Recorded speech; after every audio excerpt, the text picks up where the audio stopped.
Noel. Here. Here. Present. Peter Talbot.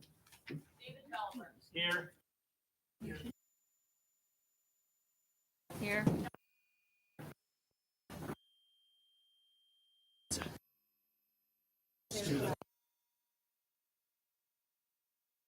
For which it stands, one nation, under God, and justice for all. First and foremost, I must congratulate and holding up the public order. Students on campus. Great win. Great win.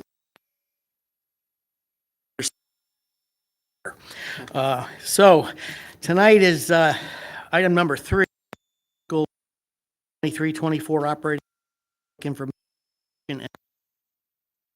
And I know it's sick. Maybe people in the audience that would like to come up and ask some questions, and I welcome that. But I think I would also welcome it if someone, comes in a little late, and we'll just be mindful of that. Sounds fair enough. And obviously, David, at that point, you'll just be, yeah, perfect. So with that, I am going to turn this over to our budget chair, who has been quite excellent this year as usual.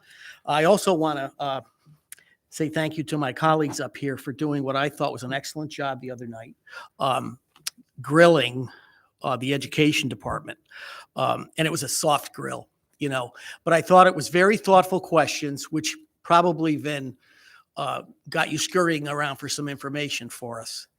I also wanted to mention, before I turn it over to David, that it is my intention to form a study committee to take an in-depth look at our medical insurance plans, comparing them to what we have now and what it would be if we didn't have anything now.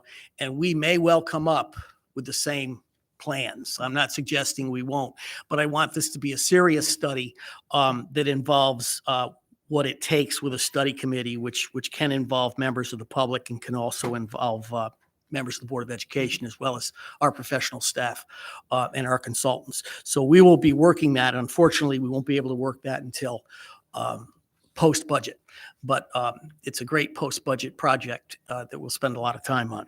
So with that, Mr. Bowery. Thank you, Mr. Chairman. We'll, like you said, anytime somebody comes in, I'll bring to your attention at our desks here was a printout of an email that we received from the town historian emeritus regarding the Raymond Beard Block 12. So just to bring that to our attention and his request for some interest in that. With that, Sean, which one do you want to do first? So I think we will lead off with finance and information technology, which go sort of hand in hand, at least in sequential order in the budget, beginning on page 23 of the detail or horizontal book. So page 23 of the horizontal book.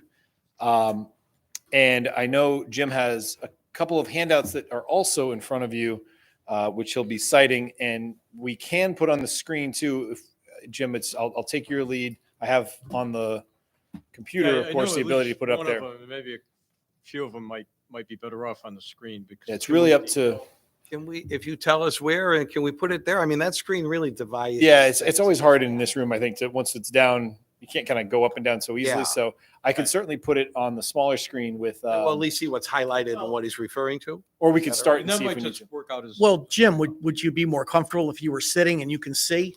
Because we don't have to have you stand for all that time. If Yeah, that's whatever way is most Yeah, I comfortable can- for I can you. probably see from here. Okay, as long as you're All right. comfortable. Whatever. Yeah, you're going to be here a while. So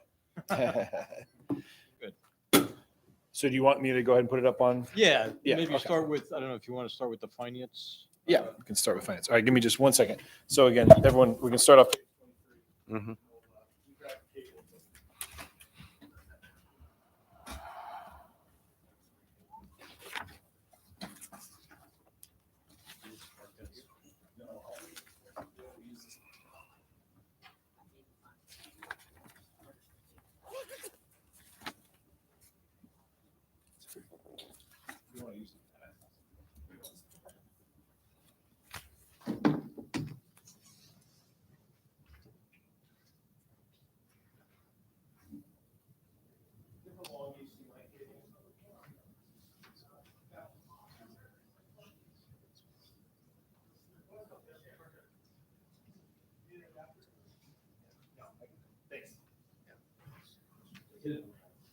think that they had a presentation here last night. Yeah.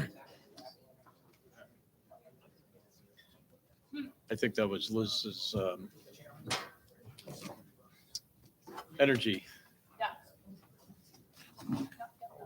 savings initiative.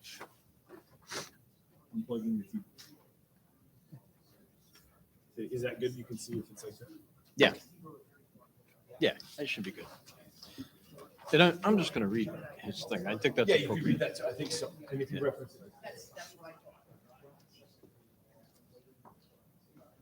Job is to make sure that I stay glued to him. I'll keep you marked on the.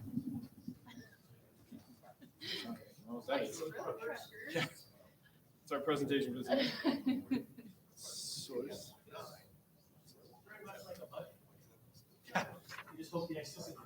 Yeah. Source. Source.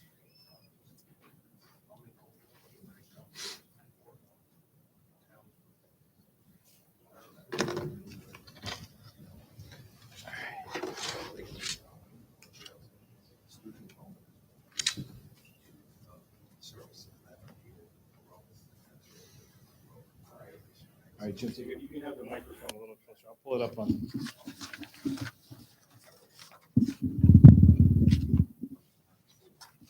That should work. Yeah, Yeah. we're good. Jim, which file, the finance budget summary? So, yeah, it's in budget, 24 budget, G Drive. Is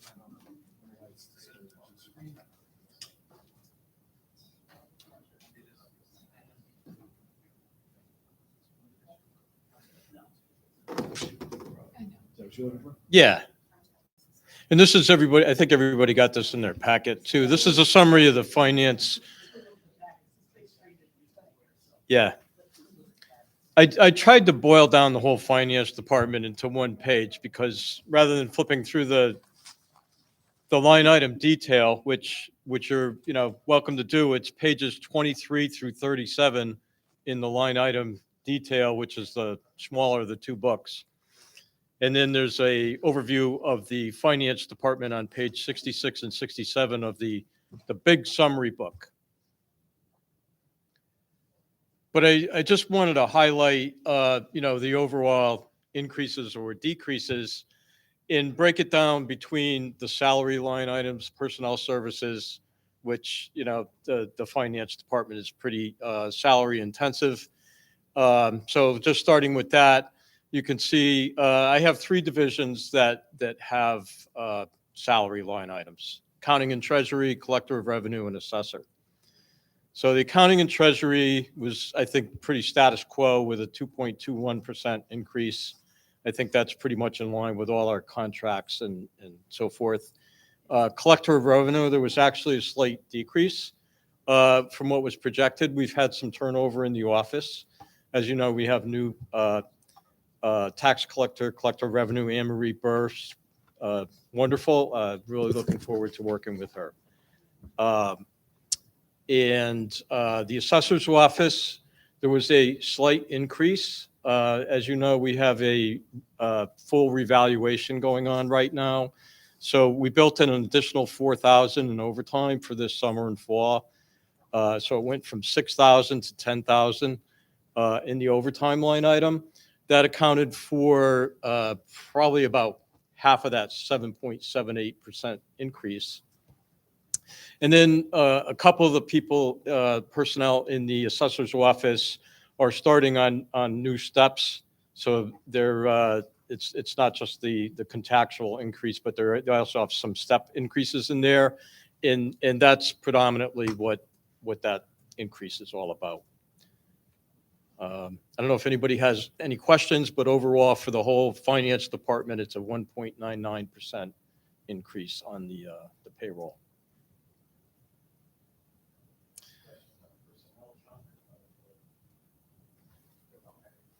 Okay, and then non-salaries. Again, there's 6 divisions in finance department. So in addition to accounting, collector revenue, assessor, we also have audit, general insurance, and information technology. I think the information technology, we're going to spend a little bit more time on, but I thought I'd at least go through quickly some of the other departments and highlight some of the more or less increases as we go across. But keep in mind, like for accounting and treasury, for example, we're not talking, real big department numbers here. I'm requesting 8,970 for this year's budget in the accounting office, which is a 70% increase. But as you'll see in the footnote 2, 95% of that increase is I'm asking for 2 new file cabinets to store our retiree files in. And they're fireproof cabinets. They're kind of expensive, but we really felt that if, God forbid, we had water damage or something, that we don't really have any backups on a lot of that. So that was $7,400 of that $7,820 increase in the finance department. Accounting office. Collector of revenue came in with a 6% increase. And, again, dollar-wise, we're talking $2,239. About almost half of that was increased in advertising.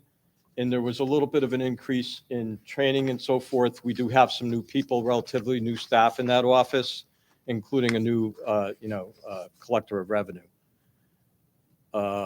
If there's any questions as you go along, and even if, after today, if you have any questions, feel free to reach out to me. Jim, I was noting, maybe you didn't even get to it, but I noticed where you had GIS maps of 6,000 prior years charged to public work. Is that because it's more technology based and you thought it belonged there? No, I Or is think that it to was make just, Gary look better? We had a turnover in the public works office department, and where they do budget for other GIS services, and I think there was just some miscommunication going back a year. But traditionally, we did budget for the assessor peeps where the GIS maps are updated for what the assessor has to work with in the assessor's office. But that didn't happen a year ago.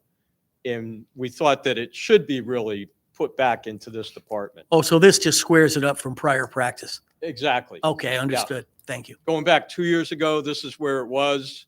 Inadvertently, it got left out last year. Okay. And I think it was, again, there was some miscommunication. Well, it's all town money. I just was curious. Thanks. So, that Jim? was Jim? actually a big piece of the assessor. Dave has a Just a present. quick question. So I'm just out of curiosity, when you say, so GIS mapping services, 6,000 charged to Public Works prior year. Yeah. So do you each have a chunk of that, or is it was just in Public Works budget last year, but it should have been in your budget and now it's back in your budget? Correct. Okay. So it's not $12,000. It's Yep. okay. Half and half. Yeah. Okay. And I think the price was pretty comparable to what it was a year ago. Okay. So in the end, it's a wash as to whose department it comes out of. Exactly. Okay, thank you. While you're on non-personnel, just the next page from where you just were with the file cabinets, printing in the collector's office went up Yes. significantly, but I can't tell. Yes. So that was another anomaly. If you look in I think the next line item after printing, I think it was contractual services.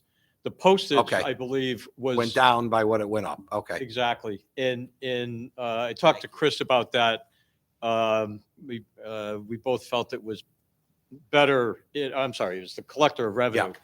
That was better presented in the That's fine. postage or. You notice I wasn't going to ask you about the decrease. I was only But, asking you about but again, the it increase, was a but flip okay, it's between wash. 2 line items. That's just so a there move wasn't really about enough Okay, problem. that's fair. $11,000 from other services into the Right. Because it is for printing tax. Yeah. Okay, thank you. And I didn't highlight that on here because it was really It's a a wash. Other- Um, Okay. The audit, Yeah. we're going to be seeing an 8% increase in that. And again, we're talking $2,728 on prior year was $33,975. Part of that is their step increase year over year. And part of it is we had a little assistance with some new reporting standards, lease reporting. And, we actually, there's a lot more to that than meets the eye. But just about all my peers in the other towns had some assistance with those standards and probably will continue to do so. It's something that, maybe we can do in-house at some point, but it was the first year, and this will be the second year coming up. And until I think we get a better handle on what types of software there are that might be suitable for that, I really would want them to help us with that piece of it for that, disclosures that are required in our financial statements. So I don't know if anybody has any more questions on that, but I will be going over that in more detail with our audit committee meeting, hopefully sometime within the month. Okay, thank you. Jim, just a question on the accounting and treasury, and that's where you have you're getting the filing cabinets. You're looking for the file cabinets for that. Question for you. I mean, I know obviously Public Works has digitized a lot of their the maps and what they have. And I guess my question is, what is there a plan to digitize this information that you have? I mean, obviously you're getting the filing cabinets to protect that information, but the question is, can we digitize it and and store it offsite? Now, maybe it may be actually more expensive than getting 2 filing cabinets, but it may also be better protected. And I'm just curious if you've looked into that. That is a good question. I haven't looked into it. I know there's a lot of original documents in that we have in storage right now. And I think my immediate concern is we've had several floods in the building here in recent years. And, I just wouldn't want to see anything happen. No, I get that. And I'm just curious. I mean, and I guess from what you're storing, I guess But- it's important to know, Yeah. do you need them as do you just need them as documentation, or do you actually need physical original files? Of course, if you need original files, you need to protect those Yeah. original files. But I wasn't sure if it's something that you could digitize. No, I can honestly, just- I think that's something I certainly would. Yeah, we can check into it a little more to confirm, but often with especially financial related human resources documents, the records retention requirements that the state has can be many years after the individual is deceased even. So I can confirm on those exact pension files, but it might be the case that we have to keep them, the original with wet signature documents, for a long period of time. Right. And absolutely. I understand confirm that. it. If you It's need a good original question. documents, you need original documents. And but- I have 30 year- it is a good question, and I think it's worth Yeah. me- So as Noel said, it's the period of employment plus 30 years. So in a lot of these cases, it might be a while. Going along with that sentiment, though, maybe this is something we could revisit in the next couple of weeks and see if there's Yeah, has to be a high priority or whether it's You could- other alternatives that might not.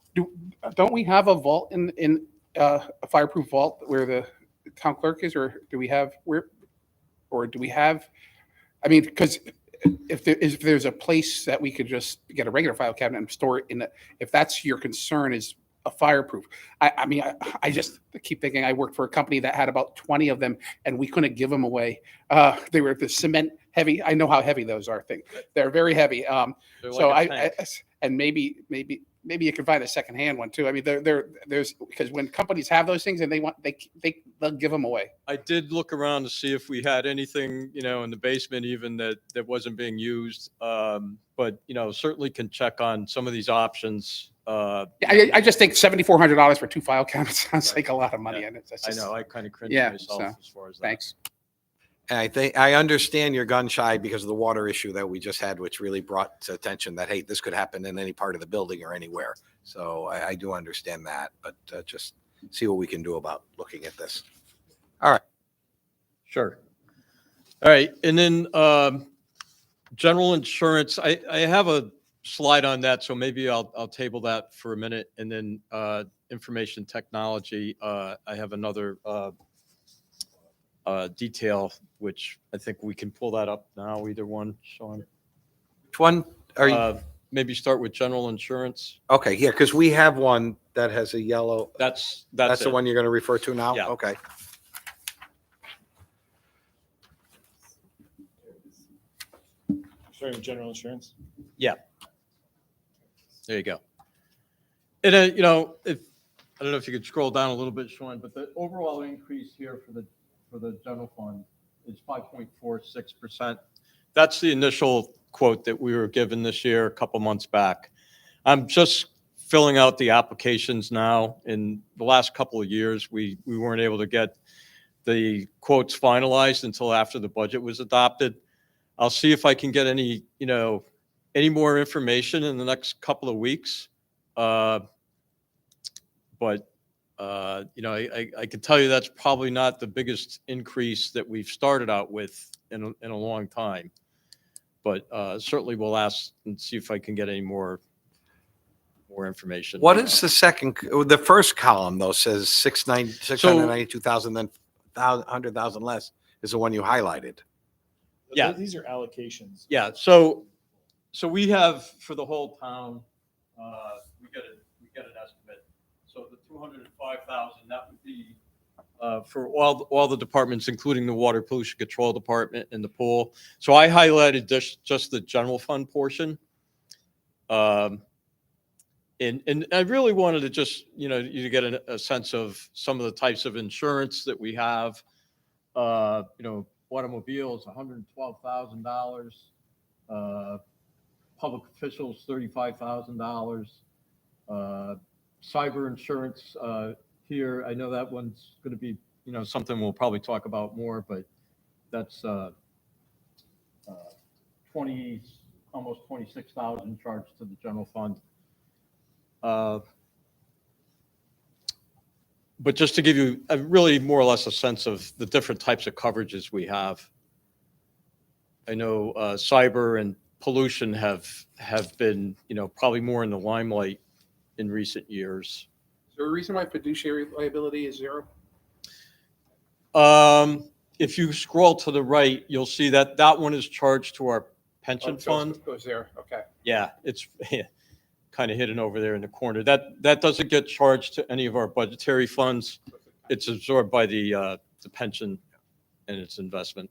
Yeah, and this is one that we sometimes don't get a final quote until June, so it's not really going to help us in our budget deliberations, if I recall. Yeah. From past years. Again, I'll reach out to them to see if they have any Yeah. more information. Okay.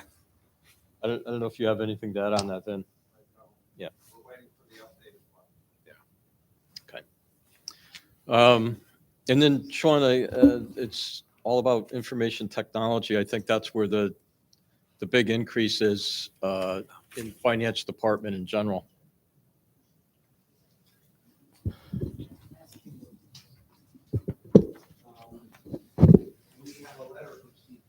Yeah, do you want me to read that or? Yeah, that's fine if you want to read it. I think it's Yeah. appropriate because I think he has some relevant comments. Exactly. Okay, if you want to. Tiers, Right. including Patty Flynn Harris. I know there's some others that really work Peter hard was on this. involved in it Peter's too, yeah. involved as well. Yeah, I think he was hoping he was going to make it. Yeah, here he's tonight. unable As in to the past, attend. Yeah. Yeah. So, yeah, I think we have a few things we want to go over here, but let me just start with his comments today. Tim, I know that the town council is currently reviewing all department budgets for the upcoming fiscal year and wanted to give a few thoughts regarding technology budget. I will be out of town on Thursday, otherwise I would have attended your meeting. The technology study group met on Monday to review the status of various projects already in progress, as well as upcoming planned projects. I'm happy to report that a recent outside review of the town's technology infrastructure yielded an excellent results and that a very favorable written report is forthcoming. I think we might have actually received that report, and I think it was very favorable. In the town manager's report this Tuesday. The tech budget is necessarily complex and difficult for any non-IT nerds to understand. I'll vouch for that, including myself. So I would like to offer a few thoughts that I hope you will not be offended by. The tech strategy these days is very much in a proactive mode as opposed to the reactive mode we were in 10 years ago. Essentially, we like to replace things when they're near end of their life expectancy, but before they break. Also key to any IT strategy is keeping up with technology, particularly as it concerns cybersecurity. All networks, whether private or government, are under constant attack by cyber bad actors. To stand still regarding cybersecurity is to fall behind, making oneself more vulnerable. In that spirit, I think the proposed tech budget is completely reasonable and would strongly encourage the town council to support it. All that aside, I will share with you my strategy for evaluating new tech spending in my former position as CIO prior to retirement. Except for mandatory increases such as licensing fees, usage fees, or regulatory requirements for which you have little or no control, I evaluated new spending based on three criteria: cost, impact, and ease of implementation. Cost is pretty self-evident. Just be sure to distinguish one-time costs from annually recurring costs. As well, inquire as to options. Are we buying the right level or model? Is there a cheaper version with less options? Are there any other alternatives? Impact can be both positive or negative. How will this improve our operation or service to our customers? Or if not done, how might this negatively impact our level of service? The time and attendance software is a classic example. Yes, it costs money, but it will save sufficient manpower hours to pay for itself in a couple of years.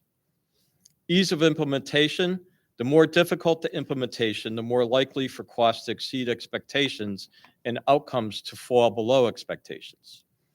Sorry for the long email, but if you've made it this far, congratulations and best of luck with the whole budget process. If there's anything you feel I could do further assist the town council with, just let me know, and I am happy to do what I can. Best regards, Steve. I know he's been always very supportive of our investment in the technology infrastructure. And, you know, it just, with all the issues with cyber concerns these days, you know, I'm kind of glad I worked for a town that has supported it in recent years. I think Glastonbury recently had a problem, as did Meriden. I mean, very recent. I don't know where, if it was just a certain specific department, but again, they get through with these problems. Yeah, the cost of not keeping up, I think, is far outweighs the. Right. And we have no idea what they do. They're probably kept up, but you just never know. So I guess on that note, you have a big spreadsheet in front of you, which is basically what is in the budget document, except that it gives you a little bit more history in that for each line item, you can see what the prior year budget was for that particular line item, as well as the actual cost the year before that.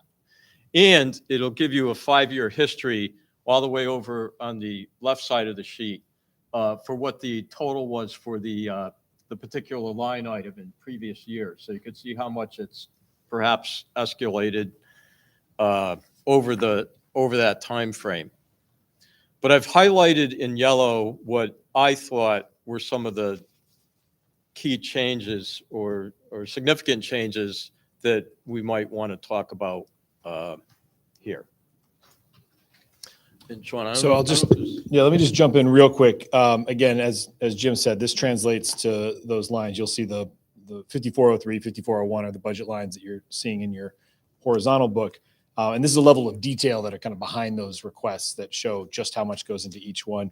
But just up front, before getting into equipment maintenance, 5403, you'll see 5401, while not highlighted in yellow, that increase that we have is the consultant agreement we have with Apex that we approved last year, and that went fully into effect in this year's budget. So that's why you're seeing that increase. And for what it's worth, that has been a resounding success. Having that additional support on the town side for those level 1 responses has really made everybody's life a lot easier. Onboardings, new employees, tech response, all of the urgent items that come up have been the response has been vastly improved. So that's been a huge help. And then the 5403 line, as Jim said, there's a lot here. And again, happy to answer questions on any of them. The yellow ones are kind of the more substantial changes or new items under consideration. And as you'll recall, this entire budget, including the consultant line and everything else, rolls up to over $300,000 of an increase. So it was one of those highlighted in my initial transmittal, and also when we were presenting the budget for the first day in overview as one of the budget drivers. So again, there's a lot here, so we'll spend a little bit of time on it if we could. So yeah, Jim, if you want to just kind of go Yeah, I through guess, so I'm glad you mentioned about it's line item 5401, which the contract with Apex. But then if you go below that, and again, there's a lot here. The technology budget includes everything from all the various types of software we have here, whether it's the Rec Track program that's used by, Arts Place, Pool, Park and Recreation, to our, our financial accounting software with Tyler Technologies or Munis, building department software, which the GIS software that's used across, various departments. So one of the things that was highlighted here under 5403, which is the equipment maintenance, is a new Rec Track software. They're going to be migrating from their previous Rec Track software to a new MyRec software, which I know John Gawlik is really excited about because of the functionality that it'll provide in promoting some of his programs. But as far as an overall cost, I really just wanted to highlight it because it's really not that big of an increase. There's a little bit of overlap between the two softwares. So you'll see the first number I highlighted there was 2,696, which is going to provide a couple of months of the crossover between the two on the legacy software. But other than that, it's pretty much, status quo as far as pricing goes. Yeah, it's actually year a little over bit year. cheaper. It's about $700 or so cheaper than the Yes. Going from 10,918 to 10,225. Below that, there's been a lot of departmental interest in pursuing a automated time and attendance software system here in town. And so I reached out to Munis to see what that might cost. And the reason why I reached out to Munis is because a lot of these time and attendance softwares do integrate with other parts of your software package. And I will be upfront and say that our police department does have a time and attendance system that they've had for a long time to help with their scheduling and so forth. And it's designed for public safety. But that was something we were able to get to integrate and more or less download into our Munis system so that we can run their payroll. But it's a little cumbersome going through those steps. But in that case, because it's kind of a very software very dedicated to that sector,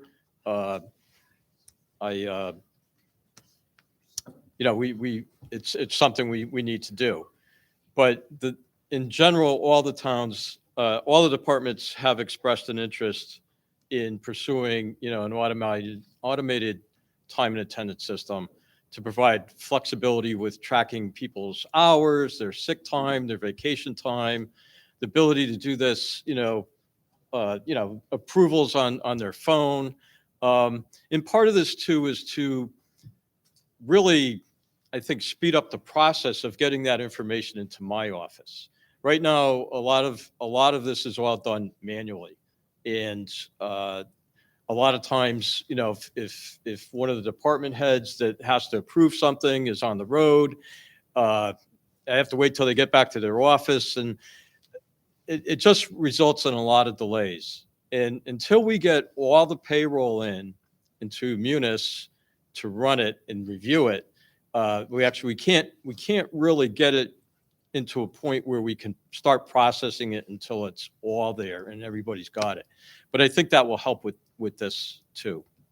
Yeah, Jim, I just have one question, because for those of us who aren't familiar with how people are clocking in and clocking out and stuff, I'm assuming that you're using computers and they come in, and or do you actually have, I see there's time clocks in one area here.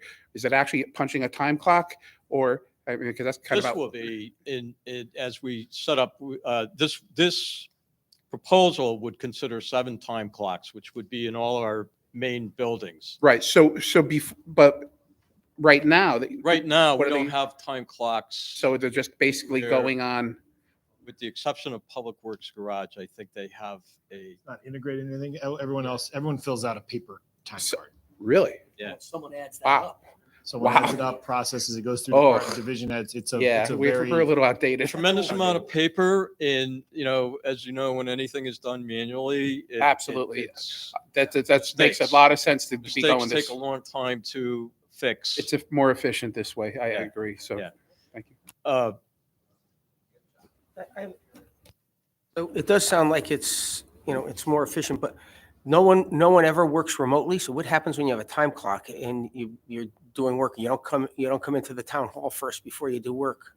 I mean, for instance, our public works director probably doesn't show up here first. He might go out to a job site before he comes in. So how does that work? Yeah. It's not all clock based necessarily. The software package, you could enter the time you began work on your phone or on an iPad or on your computer and enter your time. Some hourly employees, Yeah. every department's gonna be a little different. right? Every group of employees will be set up probably differently depending on need. But for, Yeah, some positions like like a lifeguard, for instance, it's much more conducive for a punch in, punch out. When was the lifeguard physically there? Not with salaried employees. Usually, you're just logging your time.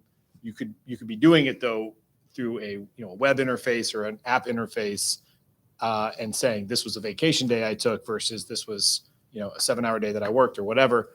It's manually input, but it's done digitally as opposed to right now everyone fills out paper time cards at the end. of the Okay, as long as there's But I provisions could for tell you this. too, there are overrides, for management, should someone not be able to punch a time clock Right. that should have, with good reason, that we can work around that.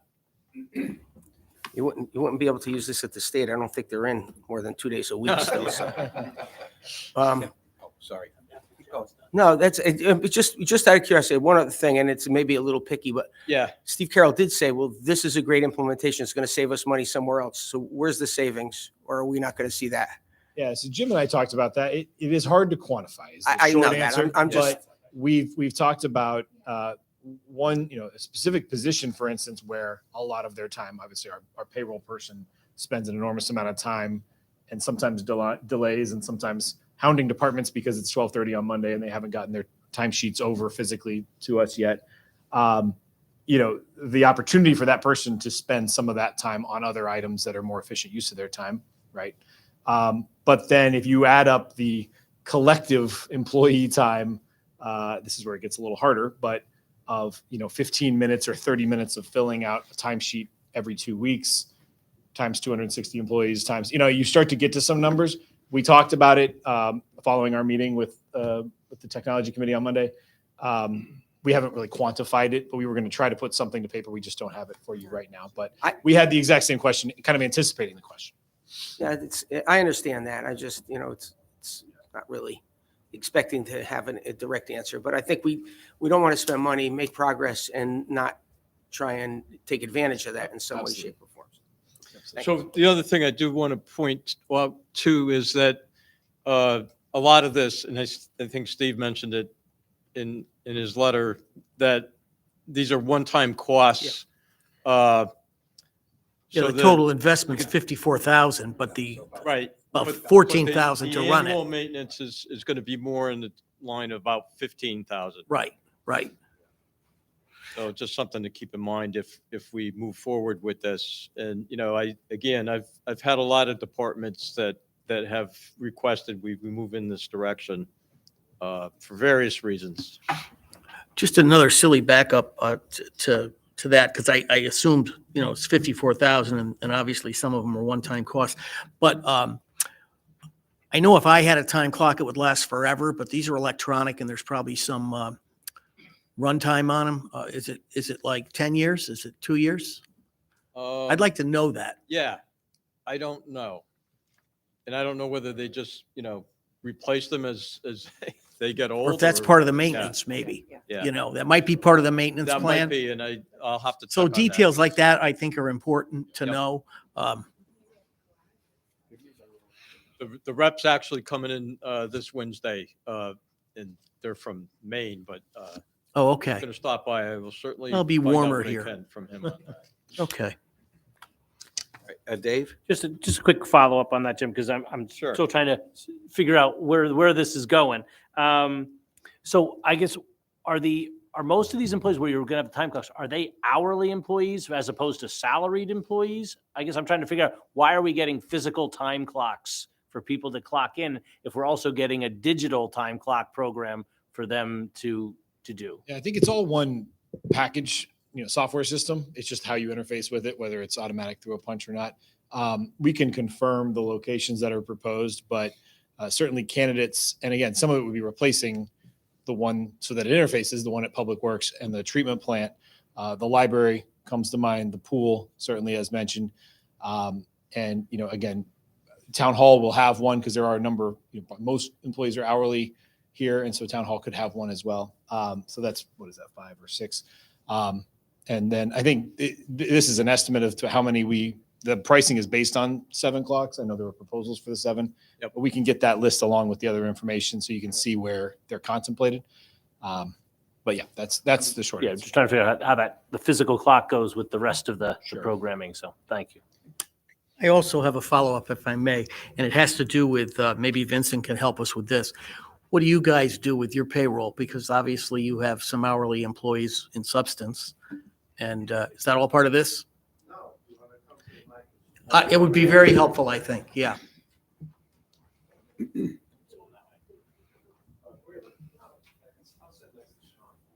Always. Stay at the mic. Yeah. Good evening, everyone. Good evening. Good evening. So we've been on an electronic system for probably about 6 years now. And I do want to point out there's really 2 pieces to this. One is the actual punch in and punch out, which is not the old-fashioned time clock. You understand it's electronic, you're scanning. In our employees' case, they just scan their employee ID, punch in, punch out, records it electronically, and then it would transfer it to your payroll system. But the second part of it is also the attendance management. So I don't know how you do sick time, vacation time, personal days, but this tracks it and it integrates with your time, and that's why it's time and attendance. Probably the biggest advantage to it is the accuracy of people's punches and people's time off. So if you just imagine a paper system where an employee, is hourly and they're in at 8 and then out at 4 every day on paper, well, it's not that way necessarily when you're doing electronic punching in and punching out. So you got a much more improved accuracy of people's times as well as people's attendance.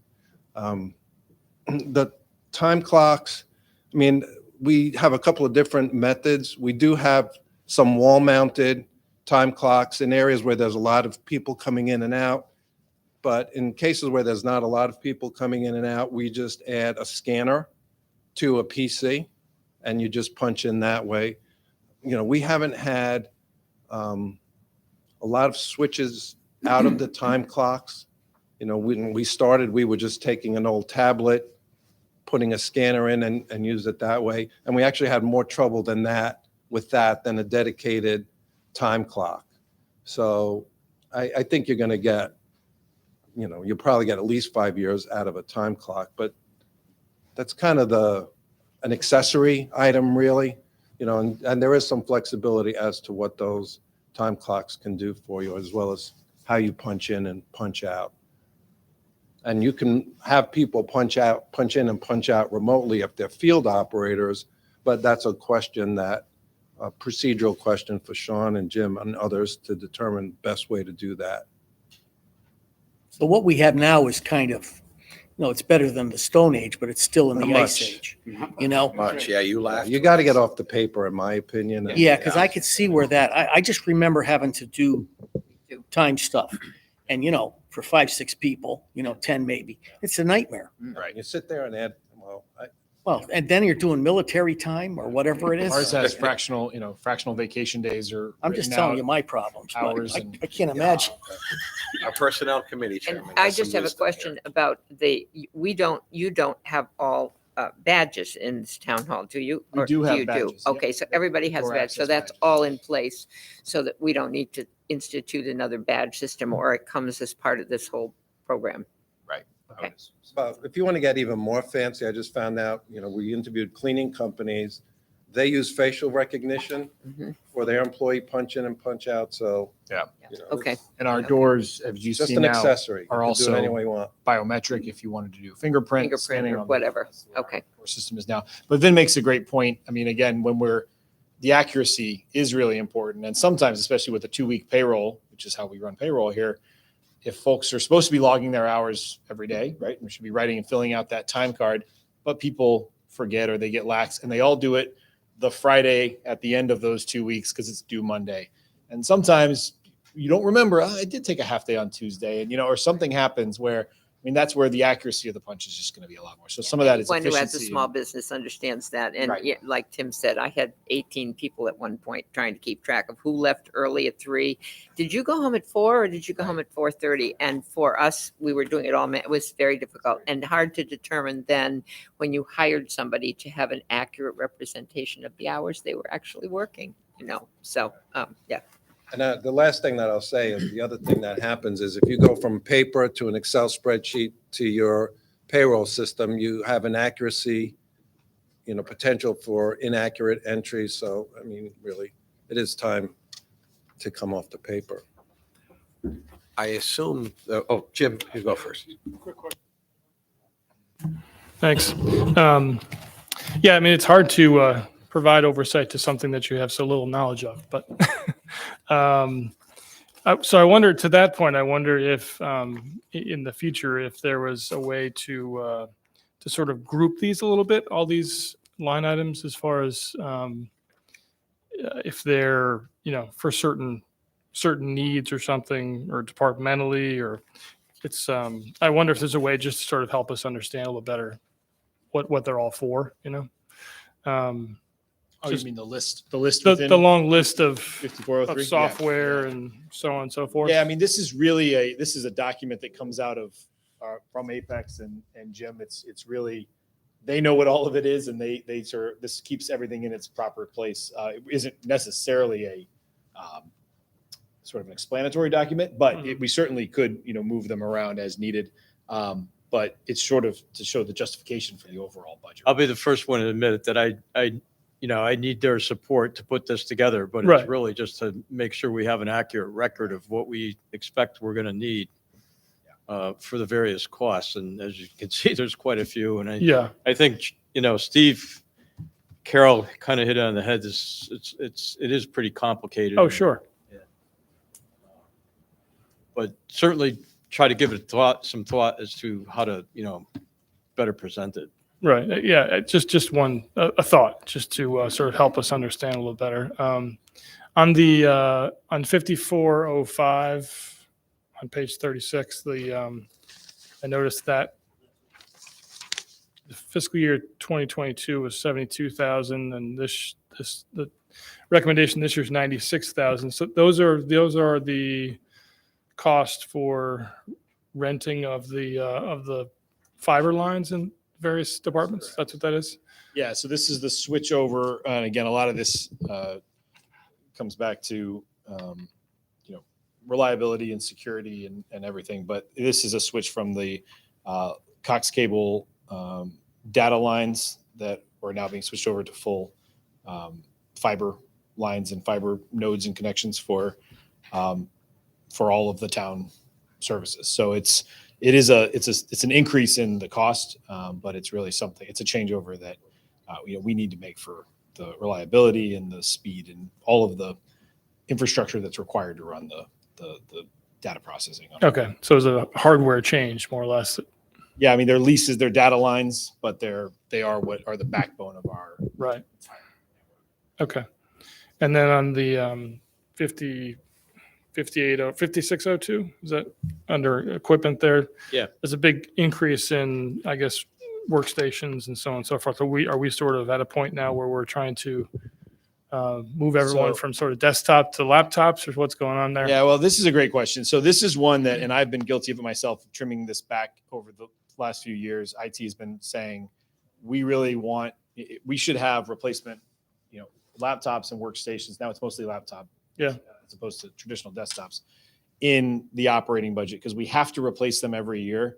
And unfortunately, over the years, that line has been eroded to only about $20,000 or so, which doesn't buy you the number of replacement laptops and desktops that you need.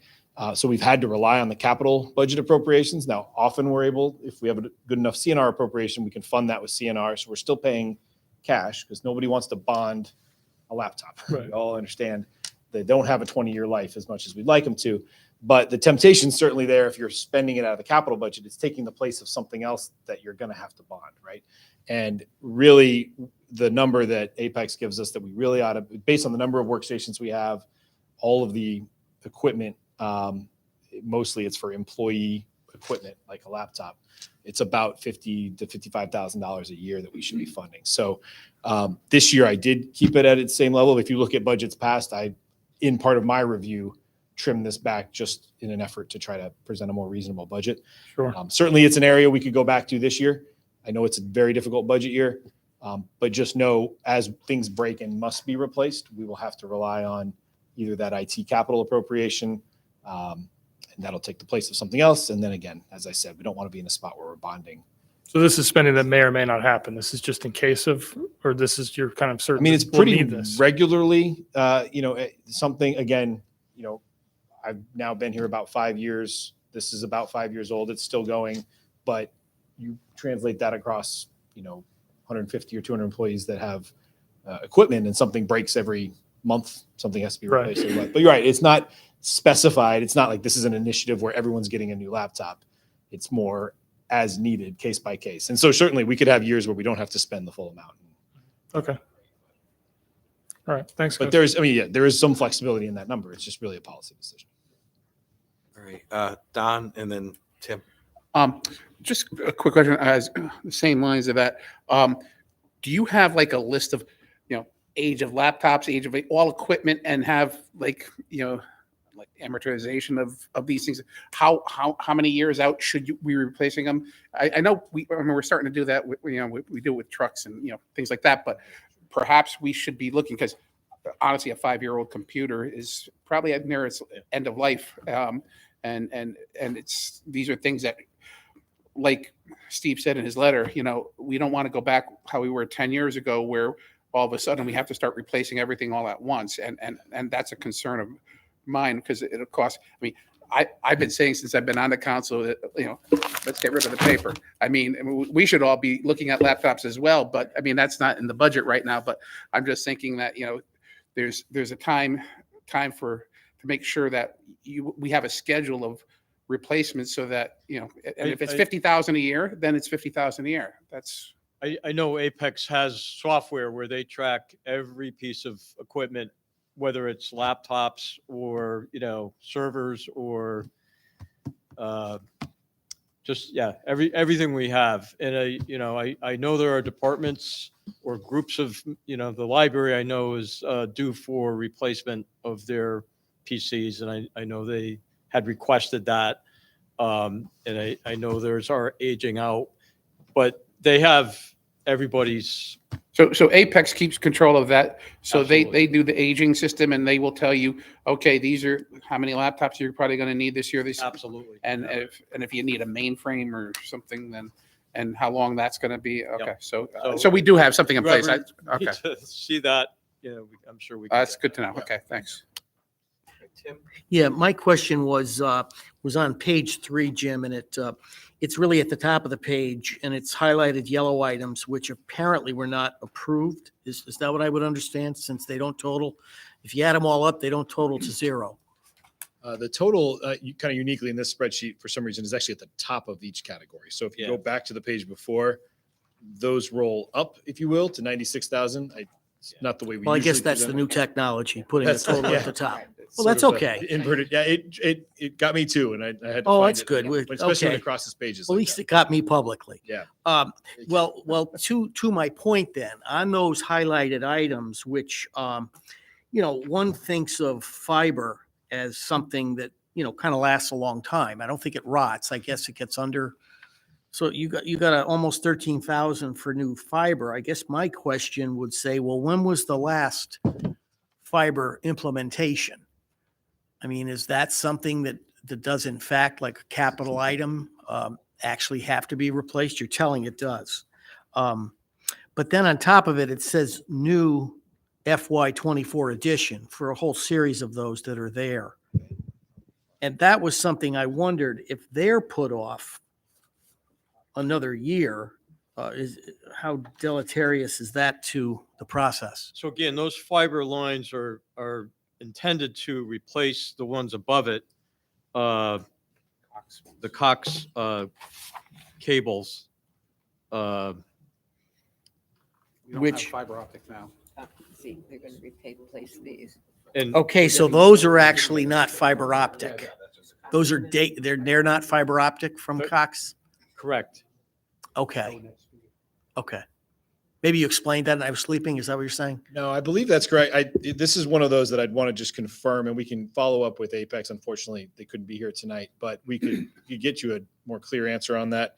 It is, as Jim said, a replacement of the Cox lines.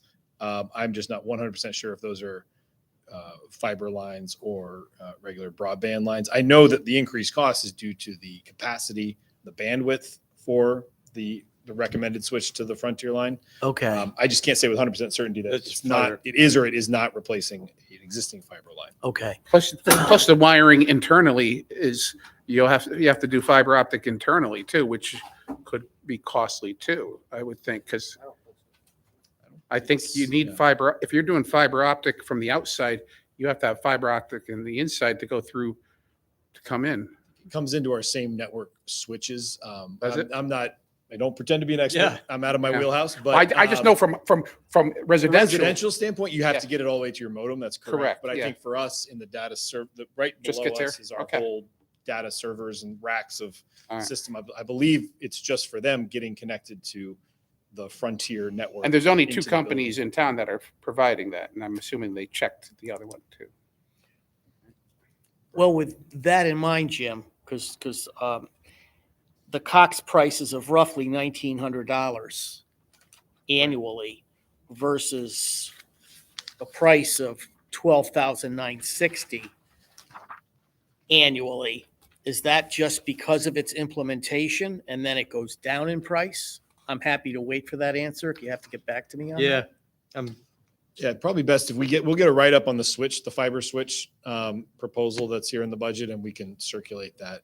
Yeah, because I mean, there may be some differences that are not a permanent change, because Yeah. it seemed to me that's a real expensive increase on an annual basis. It's gotta be definitely worth it, that's for sure. Oh, yeah, I'm not arguing that it's not. I'm not sure it is yet. I mean, it's definitely desirable. I'm not sure it's worth it. Right, well, based on an annual cost, I was just presuming that maybe that's a one-time and it would go back to a lower.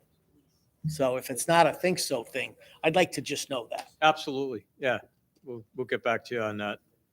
Because these guys are fighting like cats and dogs to get you to sign up at a residential level. And I realize that's very different. But there's plenty of big businesses in town that have to deal with this and have done so. And you can't do it with solar panels. So no state credits. I thought we were only talking about one thing before, and I did have one other question. I agree on the fiber. It'd be worth to know how important it is to go into fiber right now, or wait, the price might moderate a little bit, a little later on. Right now, it's the hottest thing in town and everybody wants it, but is it absolutely necessary or is it just desirable? The other thing, it'd be nice to get some clarification on is I looked at on the, I don't know what this ITIR software and application items. And there's 5 items in here, which I don't understand at all. There's Centennial One endpoint detection, Huntress managed security, Apex site recovery, Laserfish document management, anyway, so on and so forth. We didn't have those before.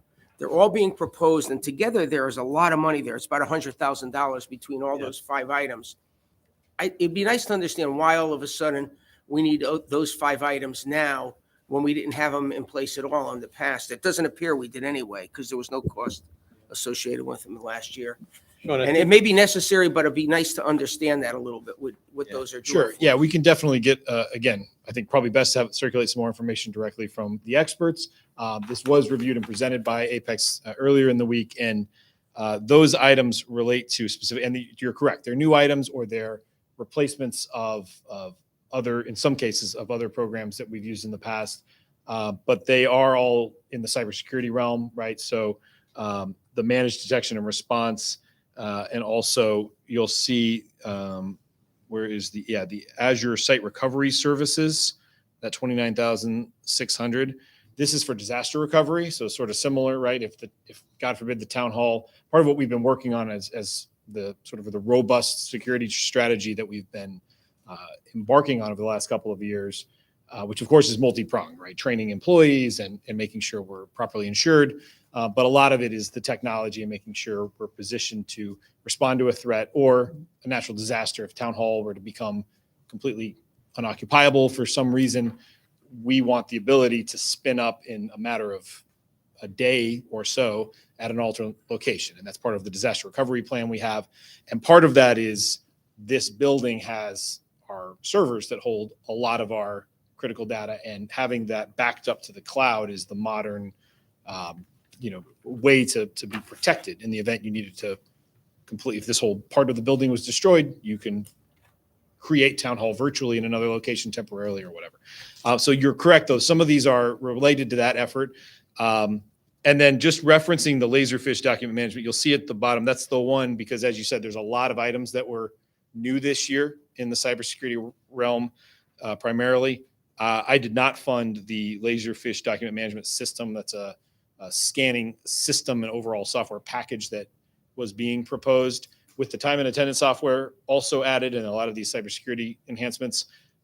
Frankly, just the amount of training the departments would have to take up on all these new things, I didn't see fit to fund That's that the one. adjustment below. So that I 26,000 didn't below catch that. Okay. does take care of that one. All right. But you're correct. The rest of them are new additions, and again, it's all in the name of. I'm not cybersecurity. minimizing security measures at all. I Yeah, just no. didn't understand what these were, and it turns Sure. out to be a lot. So. One thing we are looking at, I know we presented insurance earlier. We were talking about cost savings elsewhere in the budget. You saw the cybersecurity quote has increased each year as these very prevalent attacks continue to be common. I would put us up against all other 168 towns in terms of this town's preparedness. Again, it's not a question of, if, but when. There will be attempts, and we have really positioned ourselves from a technology and an employee training, both us and the Board of Ed, as well as we possibly can, and there's still more we can do. But we think that should be reflected in our insurance quote for cybersecurity as well, because we are going so far and we're making these investments that maybe not every town, certainly smaller towns, probably aren't making. And we'd like to see, and Jim and I are looking into whether that can be reflected in our quote for cyber insurance. If I can nothing tell you else. that the applications for cyber insurance now are a lot more detailed and ask for a lot more information than they ever used to. And, we've made progress here.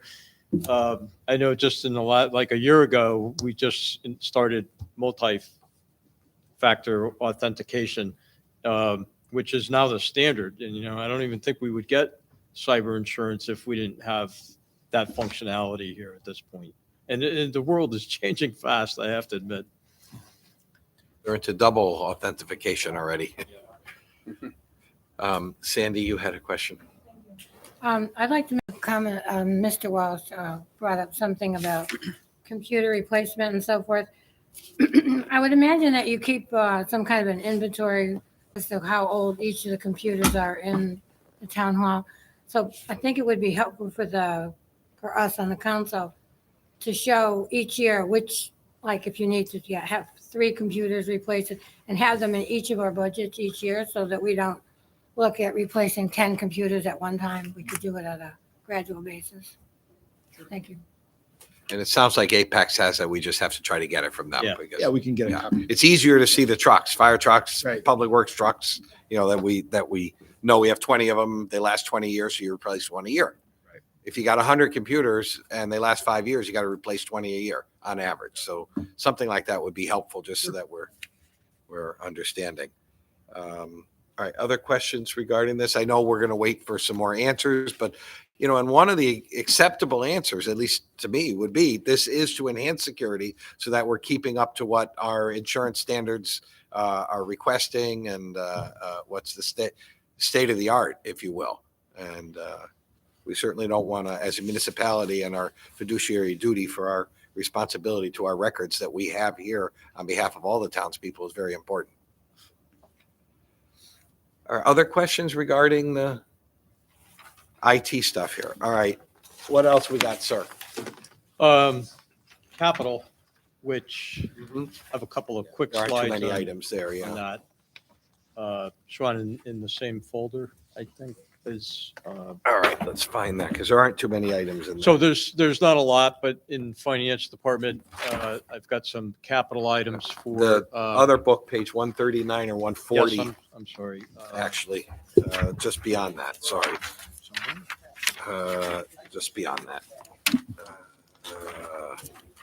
It would be, 149, sorry. yeah, 149, and then descriptions on 150, 152, 151. Yeah. And 152.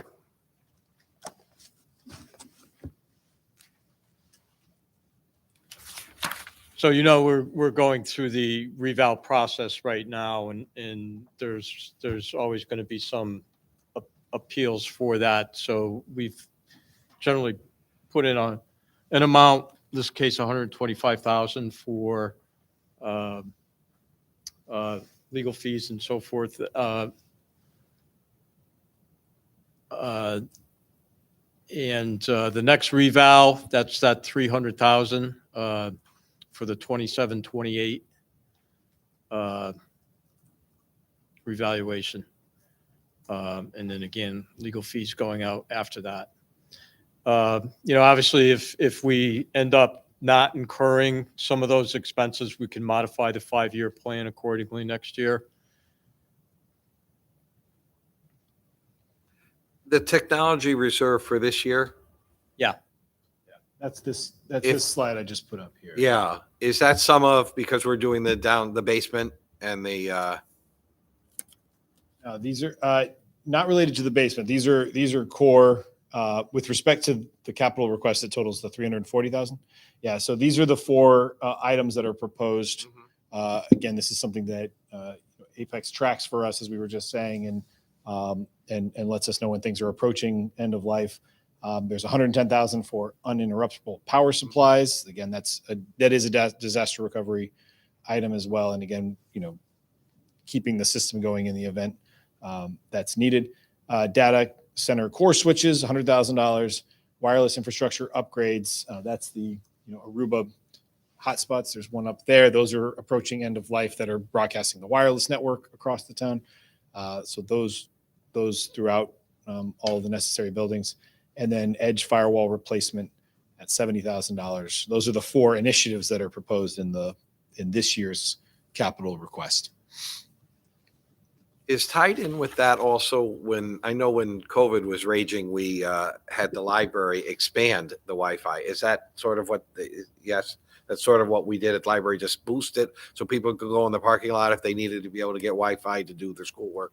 and I stuff. think this proposal is really, it's upgrades because it's replacing more legacy systems. I think the speed and reliability will be better. From the meeting we had the other day, you actually need a few more of them because part of them being faster is you need more of them. They don't broadcast quite as far. But this isn't to expand it to this parking lot, for instance, or anything like that. That was an expansion project that they had through the Okay. COVID proposal. But this is really just so that our equipment here, like this laptop right now, continues to work as those things are now approaching, I think it was 6 or 7 years old when they were. Okay, thank you, John. Sean, what's the uninterruptible power supply? What does that mean? Leave their battery systems. They're big batteries? Ben, you want to bail me out on this? So they're not a generator, there's So something less when than we a- lose power, the uninterruptible power supplies will keep computers, switches continuing to run. And so the important thing we're trying to accomplish is make sure that we have an hour runtime. If we lose power in a particular building, it could be a school building, it could be police, although they have a generator. But if the generator doesn't kick in fast enough, that UPS is what protects you, gives people, including our technology staff, time to shut down PCs, network devices, if they have to do that. So the big batteries that just go to the computer systems. Exactly. Exactly. And then you don't lose all of the data. You'll recall during Tropical Storm Isaias, this building, the generator in this, and you'll see this also in the capital Yeah, 'cause- proposal, the generator it failed basically in this building. And we got a frantic call from Apex that you have 10 minutes before we lose all data, or we have to shut it down now. And so we had to shut the whole network down. And the other piece is when you're driving the switches with these UPSs, remember our phone system is running through all our switches. So if you lose power, you lose your phone. This will keep your phones running for a while. And it's happened. It certainly happened at the school. Is this something we don't have now, and they're going to add it, or is this something that's No, being these are improved? primarily replacements of equipment that's aging out. Those batteries don't hold a charge as long as they do. So you do have to replace them. There may be some additions, but this is mostly replacement. And if I can add, since I have the microphone, the wireless infrastructure upgrade, the schools did this 2 years ago. We upgraded our Aruba system. Fortunately, schools, though, we do get E-rate funding, so we get a 40% break. Town's not eligible for that. So the town is behind the schools, and we do use the same Aruba wireless. So those access points are, at end of life. So you're going to have to upgrade those. Thank you. It's good So you're here. that's how year one is exploded over the projected following years. Is that basically correct? We're not necessarily badly budgeting the forward-looking years. Yeah, usually around between 210 and 250 has been the annual number, Mhm. and the council's been very good at supporting. I think, as the request even indicates, over the last 10 years since we came from a really challenged spot in Right. about 2012, 2013, we've been making this continual investment, and now we're actually at the point where some of that, as you can imagine, in 10 years, some of that initial investment is equipment that has to now be replaced again to maintain. Right. So I'm hoping the out years is still reasonable. It would go back to numbers. normal until we have the next It seemed like we situation. got a little behind, or, need to get to a certain level here. Because And these are what, so that would probably make it 7 or 8 years. Some of this stuff has lasted 7 or 8 years. Absolutely, yeah. Okay, or more. Okay, thank you. I mean, I would say that in $100 million budget, you're spending 0.5% here on IT. That would be hard pressed to talk to any private company that would spend nearly that little. So what you're doing with that is amazing. This certainly keeps us up. It is this replacement cycle of the key things that we need to replace to make sure our network runs and is protected to the greatest extent possible. Thank you. Other questions regarding these? All right, and then the last item, Jim. Yeah, is so out I just years. want to mention, this new to this finance department is town and school security project. So this is a lot of our video surveillance security system, cameras and infrastructure, which, just like the one above it, a lot of this equipment is going to start aging out. I think we're good this year, but I think starting next year, they're going to be 7 years or more. And so that's why we thought we primarily needed to at least put a placeholder in for that going forward. Yeah, this That's- is primarily that's town and cameras. school. We have a robust camera network that has been expanded. Certainly on the school side, it's close to 500 cameras, I think. Yep. And they are now at the point where they are aging out and not compatible to the degree we need them to be going forward. So you will see that beginning next year. Nothing in the first year, but that replacement will be about $110,000 a year. ask, just on my mind says, okay, this is status quo where we are now. In 5 years or 3 years, we're going to have new schools and a greater need for technologies. Is that going to change any of these numbers?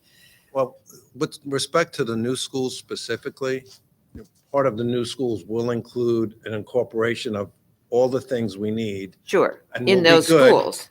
But for how several does that years. interact with all of this? Is that going to change this need? We hope not to have to change the core system. Like the camera replacements are important because it's hardware, but the actual software that Right. drives the cameras, it's called Exact Vision. I would anticipate that's what we would use at the new school. So to the extent we can, we'll try and use the same software. This way, all we have is Right, so, hardware. but that would come into adding to this, changing this software to accommodate, to make it all compatible with everything new. Right, okay. Question? Thank you. Great. And then the only other thing is the general services, Sean, which are the vehicles for the most part in capital planning, but I think we're going to probably each department speak to that. And I know Gary's here to maybe speak to a couple of those pieces, so. Yeah, I don't think we need to go. And we went through, when we had Chief Drive here, we talked about the cruisers. So Right. this is one of those cross-departmental capital funds. Yeah. We've kind of already looked at it. I think as needed, we'll go through them. And again, Gary's here to do the public works capital items that we didn't get to the other night. So probably better to go jump into that. And then if we want to reference the one or the two items that are there from the public works. Okay, So with Jim, thank that- you. And then with that, you can transition us over. Sure. So in this case, so Gary has a couple of slides that kind of summarize the capital. If you'd like us, take your lead. Thank you, If you Vin. want to It's have good it. you were here. Thank you. We can put it up on that screen if it's easier. Again, I'm Yeah. cognizant that the drop down kind Yeah. of creates a barrier. And we also have paper Oh, copy. Maybe papers. paper copies Papers easier to good. go. And now the paper ones and put it on there. We'd like to see you rather than Yep. have the There you go. screens. Okay, thank you, Gary. Pictures, good. Yeah, color, yeah. I know, right. And they gave him tickets to the match.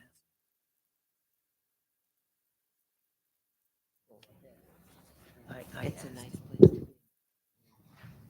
It's a beautiful. Very much. You want one to follow? Gary, make sure we give the Fourth Estate one here so Peter can follow along.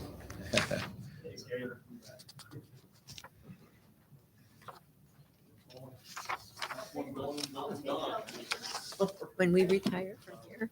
we can- All right. Oh, Ready for me, Sean? The old. Yeah, ones that they recycle. I'll just quickly say to lead off, as you recall, when we get to this section of the capital budget, we kind of jump around a lot because Public Works is very capital intensive and they're responsive for not only the Public Works section of the capital budget, but public property. And then, as we just said, general services. I'll let kind of Gary walk through. We did include some of the documents that we present pretty much every year, as you'll see the dump truck mileage and year report. And again, I'll let Gary walk through the presentation, and then we'll kind of just go through the first year items most likely, unless you have any questions about years 2 through 5. sounds like a plan. Thank you, Sean. I'm going to skip the cover page. Sean covered that as the different categories that we're going to cover today. I know you're interested in, the data on the plow trucks that we have. What we're looking at is we have 18 plow trucks. 3 of them are spares, and we actually do have to use them. In one of the, we didn't have big storms, but in one of the storms, I do recall we had 2 trucks down during one of the storms where we broke a pin on the plow, and then one of the coolant systems went out. So it's important that we have some reserves to rely on. But essentially what you see here is we have 18 trucks. I'm going to call 9 are newer trucks, meaning they're less than 10 years old. 9 are older trucks, meaning they're older than 10 years old. Obviously, the oldest ones are in the reserve category. We've got, what do we call, as you see, there are 3 trucks on here that we purchased within the year 2020.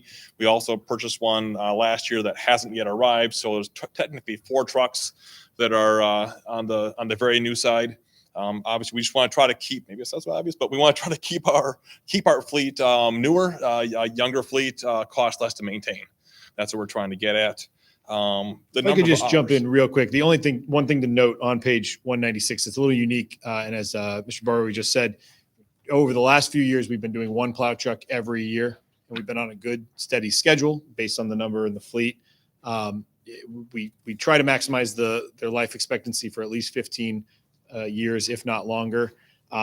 Based on conversations as we were preparing this capital budget, I was comfortable is the right word. I was comfortable not funding a truck this year based on the relatively light usage we had this year. We didn't have, well, there were some storms and there's some salt spreading events and a couple of plowing events. We felt, again, in a difficult budget year that the entire fleet didn't age a full year this year based on the winter we had. So you'll notice it's not a typo. My recommendation is not to fund a truck this year and push everything out 1 year, but years 2 through 5 all have a truck funded. But just want to draw your attention to that one piece. Okay. Just a few more pieces of data here. On average, we run each truck between about 300 and 500 hours a year. And on average, that relates to somewhere between about 5 and 10,000 miles a year is what they get on them. All right. Moving on to the next slide is the general services vehicles. The first one is pickup with the utility body for Public Works. This is a crew leader vehicle with a lift gate and side compartments for tools and fuel and so on that we need to transport and get to the job sites. And the second item is the vehicle replacement for the WPCA. This is a utility vehicle with a crane. Right now, the crane that we have, it's nearing the end of its useful life. It is rated for 1,500 pounds. We're struggling moving 500 and 600 pound loads. And you think, well, what do we need to move those for? It's really that's almost nothing when it comes to moving our chemicals. Lifting a motor out of a pump station, lifting a pump out. This is critical to what we do. And that's for WPCA. Okay. That is for the WPCA. And how something like that, how long does that take to come? Excuse me, Mr. Chairman. Yeah, that's a Is good question. that a What's the lead 2-year time on wait? that? Yeah. Is that a 2-year wait too? I do not know on that, Tim, but I do know, going back to the plow trucks again, it's like we're talking about a year wait on these plow Yeah. trucks. So, what is the year 23, 24? If we skip this year, so then we order it in 23, 24, maybe we get it in 25, 26. That's, Yeah. it is a light year, but nonetheless, these things that can have ripple effects as we push things Right. out. And you'll see the description of that vehicle is on page 158 of the capital budget. I'll take And it's replacing a 2006 utility truck. 500 or 600 pounds. And it is a Ford F-550 body, so I'm not sure if it's not like one of the plow trucks or one of the larger vehicles, but again, with the utility crane and everything added on, it could certainly take a while to Right. produce. It's essentially like a heavy duty pickup truck. Probably has dual tires in the back, but I can't confirm that right now. Yeah. So, but you get the picture. Oh, yeah. All right. The next page is the engineering items, engineering highways and drainage for vehicles. Looking to replace one of our backhoes. Looking to replace a equipment trailer. I'm not sure where. Where are we? Did I skip a Not in the page same possibly? place. Did you? Yeah, boiler replacement with police station. We have as next. Yeah, public properties. All right, my bad. Hang on. Public properties. Thank you. So there's a boiler replacement at the police station for $150,000 that's proposed. And also, as I referenced earlier, the town hall generator, we have a large diesel generator that's internal to the basement. This one does kind of interact a little bit with the EOC project that's underway in design. The location for the EOC is a file cabinet room essentially in the basement. Adjacent to that is a generator room. As you can imagine, in the event of an emergency, if it's an emergency that involves power outage, that generator and that generator room is extremely loud. And so that's one of the, and it's also a very old generator. I can show you some pictures and we could even take a tour down there if you'd like to see it, but it is having some issues. As we said, a couple of years ago, it failed during a storm. So we need to upgrade it anyway. And this proposal and design is to move the generator outside of the building, better for the adjacency to the EOC, and also just better all around in terms of servicing and ventilation and everything for the generator that's internal to the building. But is that going to last as long? It's not going to get weather worn more quickly, or it'll have a It's supposed to be, yeah. I mean, Some there, kind of there, canopy or there. I think something? there's cabinets and covering for it for sure. I think the technology's come a long way. I think this one's about the one in the base of the building is about 25 years old or so. yeah. Isn't there one outside already? There's no generator outside. So what's that big unit outside now? There's the HVAC equipment on the right hand side, Okay. this way over here. Okay. But yeah, it would probably be located in Generator that at the general high area. school that's outside? Somewhere there's an outdoor. The youth generator. center, has one outside. Okay. When you walk up the Yeah, steps. I think it's of the pretty youth center. common that they're outside. There's one right next to Okay. high school, right? Yeah, loading dock. that's what I Yeah, right. thought. The large one outside. Okay, Yeah. just- So this won't be quite that large, but we'd have a generator for this building. Good. All right. So that's the proposal. The 265 is the design and installation of the Okay. generator. Just bouncing back the boiler at the PD station, that's 30 years old. So it's clearly, reaching the end of its useful life. So again, preventative, trying to repair these things and fix these things, before they fail. Once they, if we're going, when they're in failure mode, it costs whatever 5 or 10 times more to replace these things. All right, moving on to the next page, WPCD capital budget for their heavy vehicles. This is replacing a mower. Essentially, right now we have We have engineering. Yeah, we have engineering, highways, and I'm sorry. grounds next. maybe. Yeah. Thank you. All right. I know you know each of the items because I know. you can explain them all well. Just keep it. All right, the road improvement program, this is where, like I mentioned, last week, last year, we're trying to resurface about 4.5 miles a year, chip seal 4.5 miles a year, crack seal another 10 miles. That's what this is intended to allow us to do. I can't predict what the price of asphalt and fuel is going to be next week, much less next year. But that has to be like, a moving target as to how many miles that we can include in that program. But it needs to be a stable number, that we can, continue to move through, just like, how we replace, one plow truck a year, 20 computers a year. It's got to be, something we need to do, whatever, 10 to 20 miles of road a year somehow. So it's just, you can't maintain that same mentality, that same train of thought. Coupled with that, just I've sort of been having a thought that as I drive around town and for work, I go in towns anywhere, municipalities from Framingham down to Bridgeport. And I think our roads are pretty good. The state roads seem to be the ones that are worse. So I'd like to see, again, an update of the status of the road. I think it was 4 or 5 years ago, we did a last update as to the ratings of each of the roads and then how many are rated with the lower number, I guess is the one that needs replacing, how many are 80 or above. And I think we're rated pretty well. I did look at the PCI rating that we have, and you're right. It is.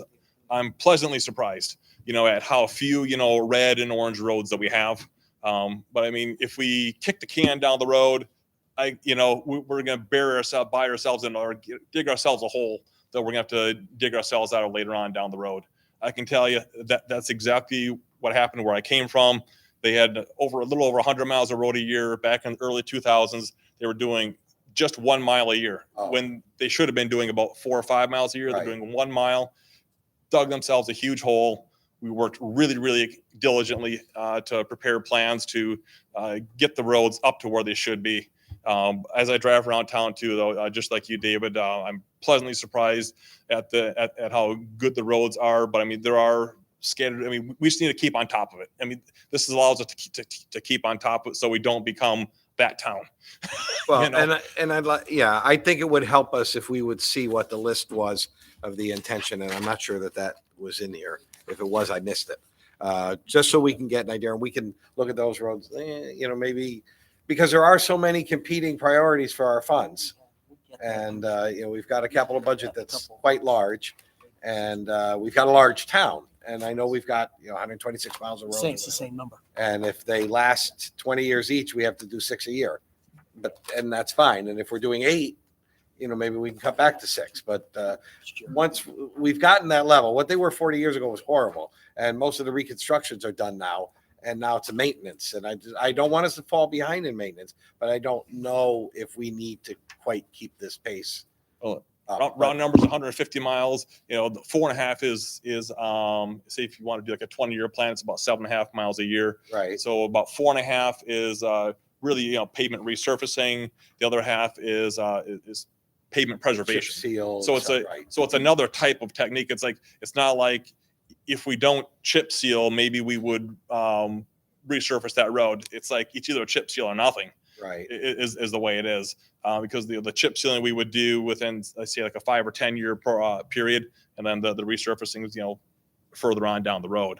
All right. Well, part of it, I think, will help us know where we are with this if we see the list of which ones we're planned for next year. And we would normally have that, David, Well, probably in a that's what I couple of thought, weeks. right. I think that's typically Yeah, when it's as we delivered. moved the capital budget up early, Yeah. the road paving list, at least, and remember, the road paving that we're doing now is from last year's. Right. Right. appropriation. So Right. we have a list that they're preparing now that we should have in the next week or two. Right. But the PCI rating list also, we have distributed it prior. It's not done every year. I know it's updated and it's sort of depreciated over Yeah. time from when they've last done the report. So we have to check when it is, but we could certainly circulate that and you can get a sense for, even if it's just on the depreciation of the roads, or I call it depreciation, the condition that we can expect the roads to be rated at. Yeah. We can share that. We've shared it before, for sure. Now, at the same time I say that, just one second, then at the same time I say that, I'm not emphasizing the capital budget now anyway. I mean, we Right. really have time. And Tim and I talked about the fact that we probably won't adopt we will not adopt the capital budget now. We've got a lot to look at. The operating budget has a deadline. The deadline is until August for the other one. I'd like us to be concluded by June, but with the capital budget, but I don't think we need to have the big emphasis on it right now, but nonetheless, it's here. The department heads are here. It does tie in with the operating budget. Some of it, as we saw, especially with the IT stuff, they are very much interrelated. So I think we need to be having these discussions, but I don't think we have to be making the decisions until probably May or June, which is way ahead of time, but nonetheless, before the charter mandates that. So while I want to talk about it, I don't want to, it's not end all be all. I'm curious to see that list and see which roads you might plan to do for next year and see how comfortable we are with another $2 billion, $1.9 million, and go from there with other priorities that we might have. But, all right, Jim, you had a question and then, or Yeah, I was just After gonna, Jim. I was just gonna ask, I know we always get the list and the rating for the surfaces and stuff, but do we get kind of how many miles we're doing each year? We have been getting that as well? Okay, I just don't remember that. All right, okay. You'll have, usually, I think, last few years, even though we've presented the budget, capital budget at the same time, we haven't really taken it up until late April or into May. And usually by then we should have the list in the next week or two, I think, for specific roads, but then also for the PCI rating, we should be able to get that out next week. I mean, I know sidewalks are coming next. I wouldn't mind spending more money on them and less on the roads if that's what we see we need, depending on the ratings. One item, if I could, before the department requests came in the operating budget, this is one of the areas where operating and capital do kind of go side by side, that I think is worthy of consideration, not for this year, but maybe for a future year when the stars align and we just have all this revenue that we don't know what to do with. But one thing that I think is important to note, especially as interest rates have risen, and I think it's a question we've all gotten from time to time, and sometimes residents ask, when we do something every year like paving roads, right? And we spend about, let's just say, $2 million every year. Because we're bonding that money, and if you flip forward to page 330 in that book, you'll see that $1 million bond amortization schedule we've looked at. And we've talked about this in past years. We have a tradition of bonding the road projects, which means we're paying interest on the effort of paving the roads, right? And it is very hard to undo, because if we were to say, let's put that 2 million straight into the operating budget, you're not going to feel the full effect of the savings of not having to pay interest for really about 18, 19, 20 years before you'll really feel it. But I would just put out there that worthy of consideration, and certainly if interest rates were to find themselves, God forbid, at 5 or 6%, every time we borrow $1 million, we pay back $400,000 in interest. So every time we're doing a road or a year of roads to be paved, if we're doing 2 million over the life of that paved section of road, we've spent 800,000. That's really gone to finance that road, right? Not to the actual pavement. So and it's not, this isn't a year to do it. But if we find ourselves in a position where if we know we're going to do this effort every year, these aren't road extensions. We're not building new roads into new sections of town. This is a recurring cost that, as we're all saying and agreeing, we're going to have to do every year. So why pay that 4% premium over 20 years, which again amounts to, as you see in that schedule, $436,000 is just the interest on borrowing $1 million.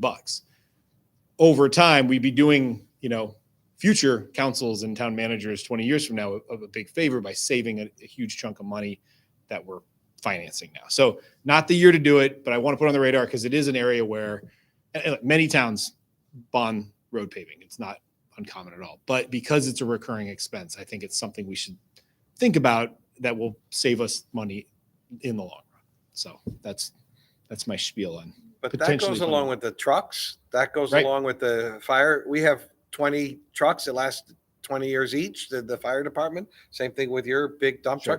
truck. They should eventually, if they're recurring expenses, make their way into the operating budget. But in a when do you perfect do world, that jump? Right. It's unfortunate once it's Yeah. sort of that bell is rung and it's gone the other Yeah, direction. well, when Amazon moves to town and Yeah. builds some big building and doesn't Right. create traffic anywhere, so that everybody's happy, then that's what. Well, we have to certainly, and that's where I think, as we're considering operating capital at the same time, you really see that juxtaposition. And before they were really bifurcated as two different efforts. I think, unfortunately, and Jim and I talk about this a lot.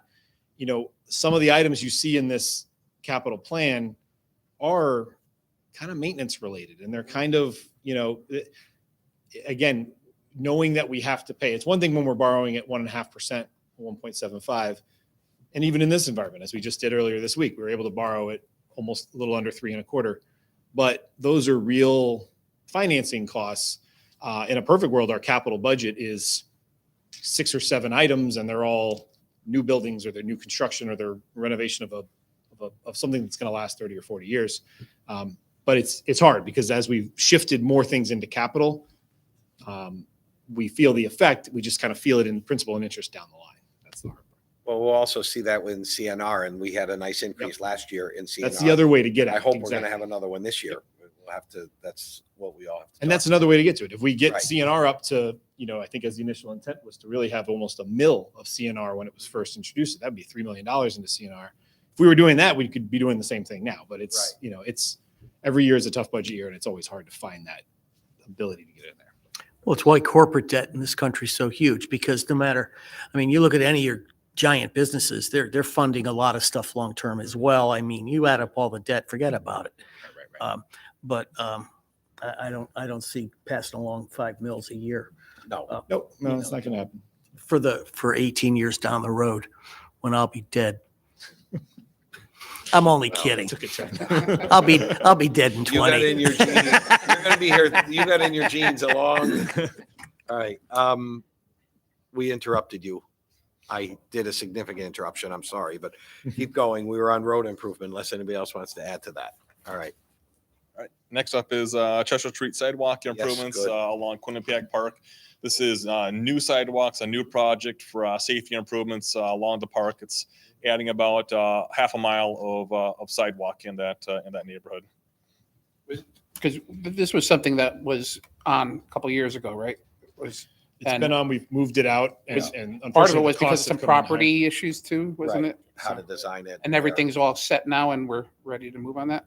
Or, I know design is like very near completion. I can't tell you about if there's any loose ends that are out there at this point, but I can check with the town engineer. And I think there's still, another kind of phase of public engagement to go through too. We did it initial with the capital budget. Last time we had some public feedback. There were some adjustments to the design.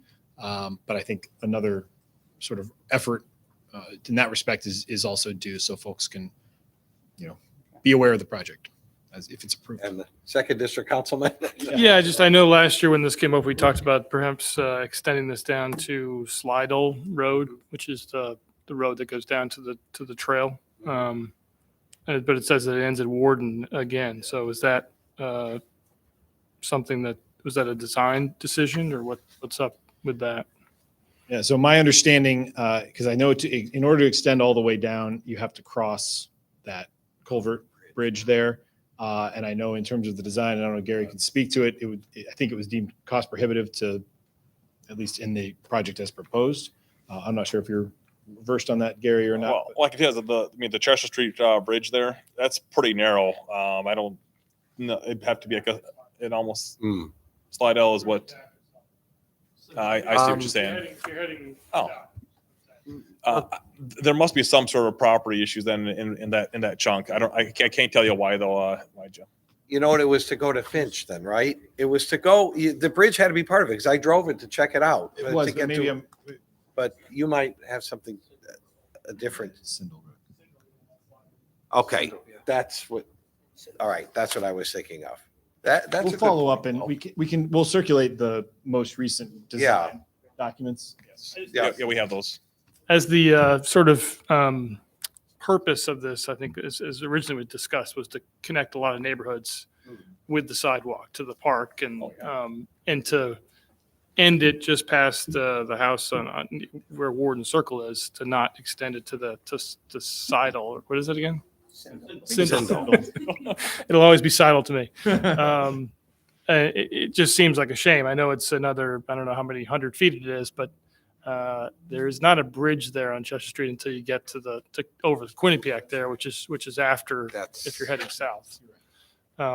But there is a house, or there is maybe one or two houses, like Tim said, that are close to the road. I just would hope that we could, figure perhaps a workaround there that wouldn't be too cost prohibitive for that stretch. The trail you're talking about extended to the Quinnipiac Trail that runs through along the river in Meriden. Yes, the gorge, That yeah. would certainly make sense. Not taking the sidewalk all the way down to the trail, but just to the road where the Yeah. trail is. Yeah, because it's not a high traffic road. It's easy enough to walk on that. There's already sidewalks from the beginning of Warden Circle to the end of Warden Circle, and then a little bit of a stretch south of that. So you're talking about from that terminus a little further to some. We could get a separate price for that. For the extension piece. Yeah, I mean, why not? I mean, even if we decided that, forget about it, or it's done in year 2 or something. I mean, we don't know what we're really talking about when you talk about that Cost, yeah. extension.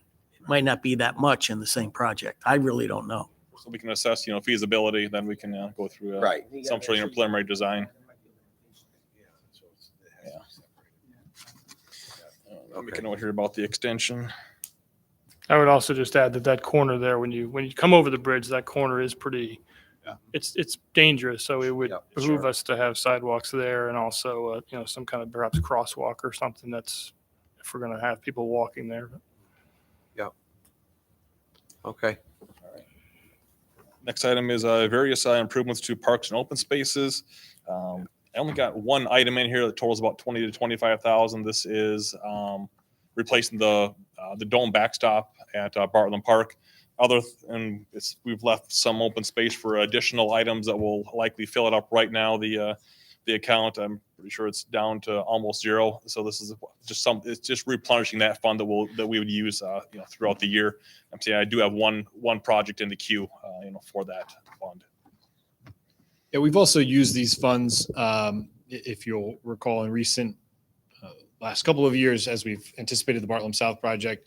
Public Works has been great in coordination with Recreation to improve a lot of the ball fields on the school properties that have come into kind of disrepair and need to be completely turned over and rehabbed, and some new backstops and other items that have been improvements, so that these expanding diamond leagues have a place to go, especially as we take 2 diamonds offline as Bartlett South is being worked on. So we have kind of depleted those capital accounts, and we like to keep this park and open space improvement accounts with something of a balance, so that as playground equipment needs to be replaced or various things happen, they're so visible, and when we get a request, we have to fix them. It's as Gary said, we're down to minimal funds in the capital project. So other than that backstop, we're going to need this to carry forward for at least the next year. Final, the road reconstruction project for our scenic road. Getting back to this is one of our worst roads in town. I've driven it many times. My jaw drops to the floor almost as I drive this road. Just the settlement in the side of the road near the catch basins and so on. We've done some cores through there. This is for engineering services for reconstructing that road. It's about 3,000 feet of pavement. Sure. So Gary, it's an existing road, an existing right of way. I mean, what do you, you can't just replace it in kind of and replace the pavement and make a decision on pavement section. You have to actually put a lot of design into this. Well, it's a really good question, John. I'll admit, I didn't question it really when I saw it, just learning the system and so on. I'll admit that if this road was in Newington, we would just we just mill and overlay the road, and if the road lasted us 20 years, we'll get another 20 years out of it. Obviously we'd have to take care of some of the immediate problems though, like the settlement and that sort of thing. That would have to be local reconstruction. Maybe we put in an edge drain or something like that to improve drainage. But I mean, it just seems like you're not going to change the horizontal or vertical geometry. So no, it's a sub base. So I mean, maybe drainage in the sub if you're adding under drain stuff, maybe that could be done in our own department and save this money. Put this towards. Just a thought, put it towards construction. I mean, at least explore it a little bit, see what the design effort's going to entail. I mean, you don't need, unless you're going to get plans to bid it out or something. I mean, I don't know. Is that what you're doing? You need construction plans to bid it out? This one, it was before my time, so I'm struggling Okay. with this one. But I mean, Just questioning. Whatever's most efficient is fine.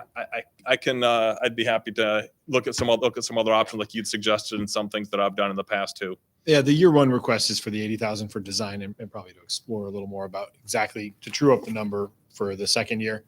So certainly if we have some funding to design and investigate the best way. My point is, I don't think, at least is looking at it without knowing the particulars. There's no vertical or horizontal design change. So what are you designing there? You're designing a pavement section and you're putting it back where it was. Right. So I'm not sure if you need that much money has to go into. It may be necessary for something I don't understand, but on the surface, I would say, geez, that seems like you can put a specification and make some decisions and even overcompensate for a bad base or whatever there and just put it back. But I'm asking the question because it's a lot of money. Maybe some borings and that sort of thing, can It could be, can reveal, it can give us some great insight, to what the subsurface That's conditions true. are. Okay. All right, Jim. Yeah, there's a couple ways we could spend that one, John.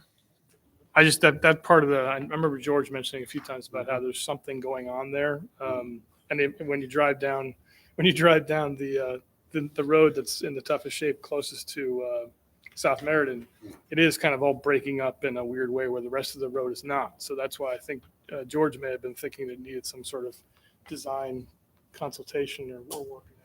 Well, even It the is very- driveways are like dropping off a curb.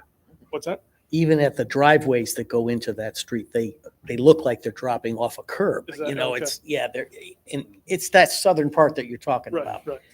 or eastern part, whatever you.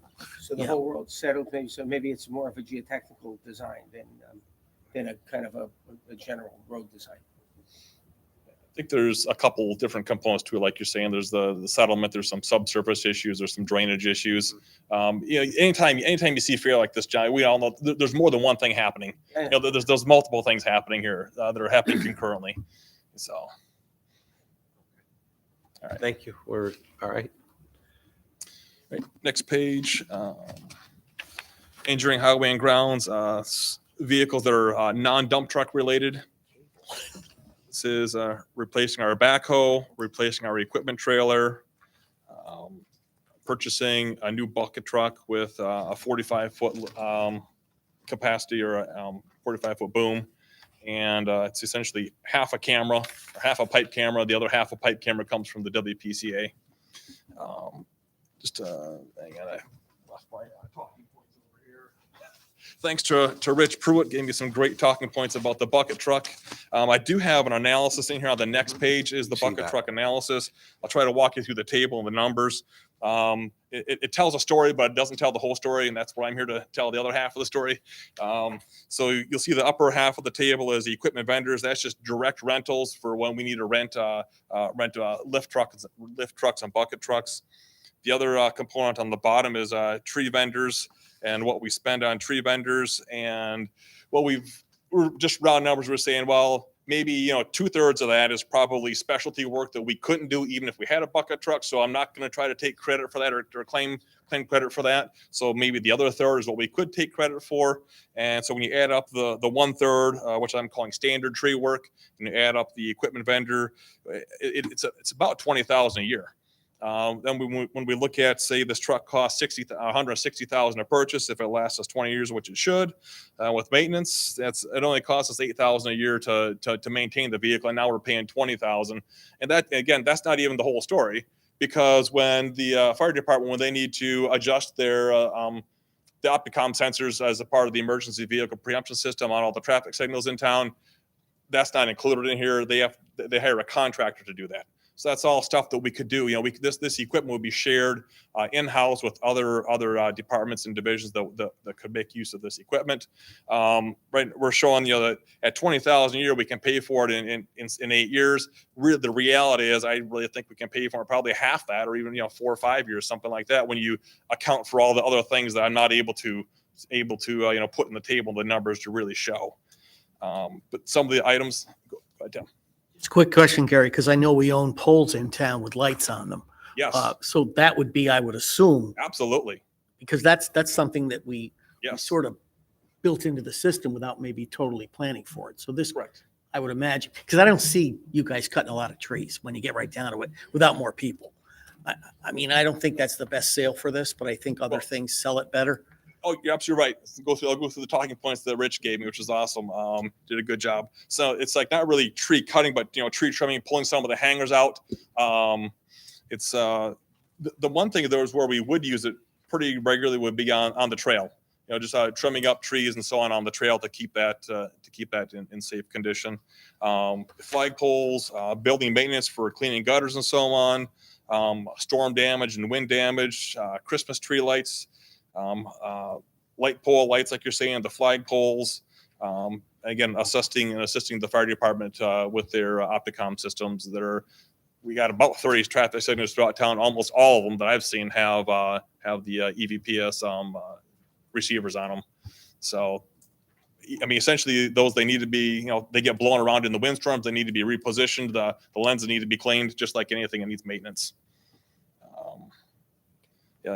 Just Again, this. question, it isn't just for the tree work though and stuff like that. Oh, I mean, no. it would be other things that we would use it for as well. Absolutely. Yeah, which I know you're getting tired of putting that cage on the, whatever you call that. I don't- That's been a more recent attempt at it. Yeah, because unfortunately, sometimes right when you need them, we have to schedule some of the rentals out in Yeah. advance. We've made use at times when we had the high school graduation. There was a banner that was going to be put across Route 10, and again, Public Works was great about trying to. I think we extended a rental at one time that we had just rented to put up the American flags up and down Route 10 and along Main Street. And so, as you said, there's a variety of items that's included in that rental number you see up in the top. Oh, it is. All right. Sure. I didn't realize that. Yeah, that's the Herc rentals there. And Okay. you'll see in 23, there's nothing spent yet, but we'll be renting one shortly to put the flags up for Memorial Day. But, and there's probably other items that we would do or could do if we had this equipment, as Gary said, that aren't necessarily listed. And some of that's inspecting the condition, as he said, of gutters and other items, rooftop, library roof, or whatever. If there are certain areas you can't get to without having this equipment. But I don't think those necessarily sell it as much as all the variety of uses we have spent, funding on. How many year out is this to order that? How many years? It's in the current year. How long? I was just talking to Mark this afternoon or this morning, and that did not come up. I'm assuming everything is probably at least a year out. I'm guessing, just with this heavy duty equipment, that's just the norm is what it seems to be. So we'll still be renting for the next year. Until we can get again, essentially the big picture is, and my whole capital budget, my whole operating budget is really to try to make us less reliant on vendors, less reliant on on contractors, and this is a key component of that. It just makes us more efficient. Gary, do our employees need any special certifications to go up Yes. in these buckets? Oh yes. Do they already have them? Well, that'd be a part of it. We'd have to get that. I assume they're just a quick course or something. Yeah, like that. it's like a half a day course. You bring somebody in and train them. I know just where I came from, we had 2 bucket trucks. So All right. Keep going. Thank you. What's next? Try to get all my talking points. All right. On to the next page. The WPCA capital budget for heavy vehicles, not really heavy vehicles, but we're replacing a mower. Essentially, we have a residential grade mower for at a commercial industrial site. It's just a mismatch. Again, helping us with our efficiency of taking care of the lawn and everything at the treatment plant, and the 10 pump stations that we have too. The skid steer, that is to replace our loader, which is approaching like 30 years old, I believe. Again, the skid steer is a little smaller, a little more nimble, be a little more efficient for us, to move things around. Again, it's for moving the bulk chemicals and working inside our buildings. Where a big payloader just can't really work inside of buildings as efficiently. And then here's the other half of the pipe camera. I'm putting together a business plan for Sean to support the pipe camera, but essentially, when I first spoke last week, we've got about 120 miles of sewer pipe in town. We got at least 100 miles of drainage pipe in town. Then we're talking north of 200 miles of pipe in town. We really don't know what the condition is. Fortunately, the sewer pipes, they're all newer than 1970, but so many of them are approaching 50 years old. They should have lots of life left in them, but we just don't know. It's sort of like it's out of sight, out of mind, but that's not the way to run an operation like this. The camera costs about $100,000. We should be, I spoke to Wright Pierce. They recommended we should be cameraing anywhere between 5 and 10 miles a year at $10,000 a mile. We can pay for that camera by the end of the year. I mean, really, that's the reality. Having a specialist come Oh, right. to do that. That's what the savings is. 'cause Yes, That's what, yes. but we're not doing that now, right? No, we are hiring. In fact, Oh, we are. Starting 2 weeks ago and going in through next week, we're paying Green Mountain Pipeline $40,000 to CCTV 4 miles of pipeline in town. That's half the camera cost practically. Right. Hence why you approved it. Yeah, and I think some of this, and it's not necessarily funded in the operating budget. Over the years, the town council going back to 07 and 09 have approved I&I funds, right? So infiltration funds that are designed to try to prevent, right, non-sewer flows into our plant, right? And we have, whether it's sump pump connections or anything else. So a lot of the development of our I&I for our MS4, requirements and permit, we have to continue to work on preventing, infiltration into our sewer system, which is going to help us in the long run and help our plant operate more efficiently and not be as subjective to, issues. The during I&I no rainstorms. longer funded? We have existing funding. So Okay, so why? that's paying for this initial project that they have going now Okay. with some of the pipes. And then I think some of that funding, the discussion is about using some of that funding towards this pipe camera as well. Yeah, I was going to say, because that just seems logical. And then you have a piece of equipment that's part of that line. Right. So that's when Gary references an alternative plan. That's what he's referring to, is a plan to fund the camera that's Right. not in the capital budget. And that's kind of a priority of the WPCA is Oh, the yeah. I&I, definitely. Absolutely. And that's big picture saving, the money, water that we can take out of the system now is going Right. to save us capacity down the road, so we don't have to do a capacity upgrade. Yeah. So this should just be a component of that. Right. And if that needs refunding, because it's almost depleted? Which piece? The I&I. No, there's still adequate funding in there. Well, what's adequate mean?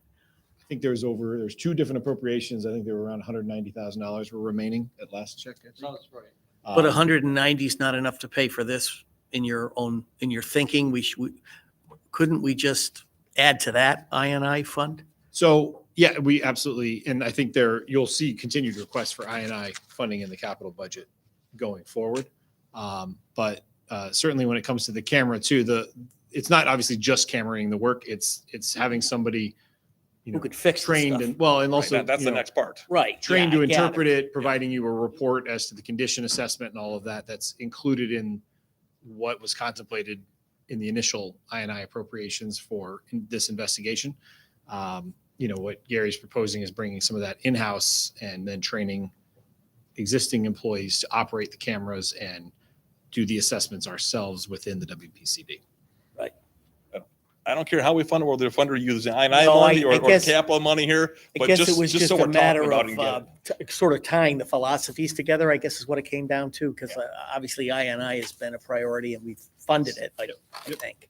So if this is just part of that, it's just a piece of that, it's just built-in savings. I realize you keep track of vehicles separately, but I mean, the one thing I got to forewarn you is, once you start looking at the condition, it's going to cost you money. Well, it's what we know that. It's Yeah. life. It's the way it is. Better than a break or Well, an yeah. emergency situation. Well, yeah, Absolutely. some sort of failure or overflow. Yeah. Absolutely. Yeah, but it's going to cost us money. Once we start knowing the condition of it, it's like we're going to open our eyes and we're going to find out what the real condition is.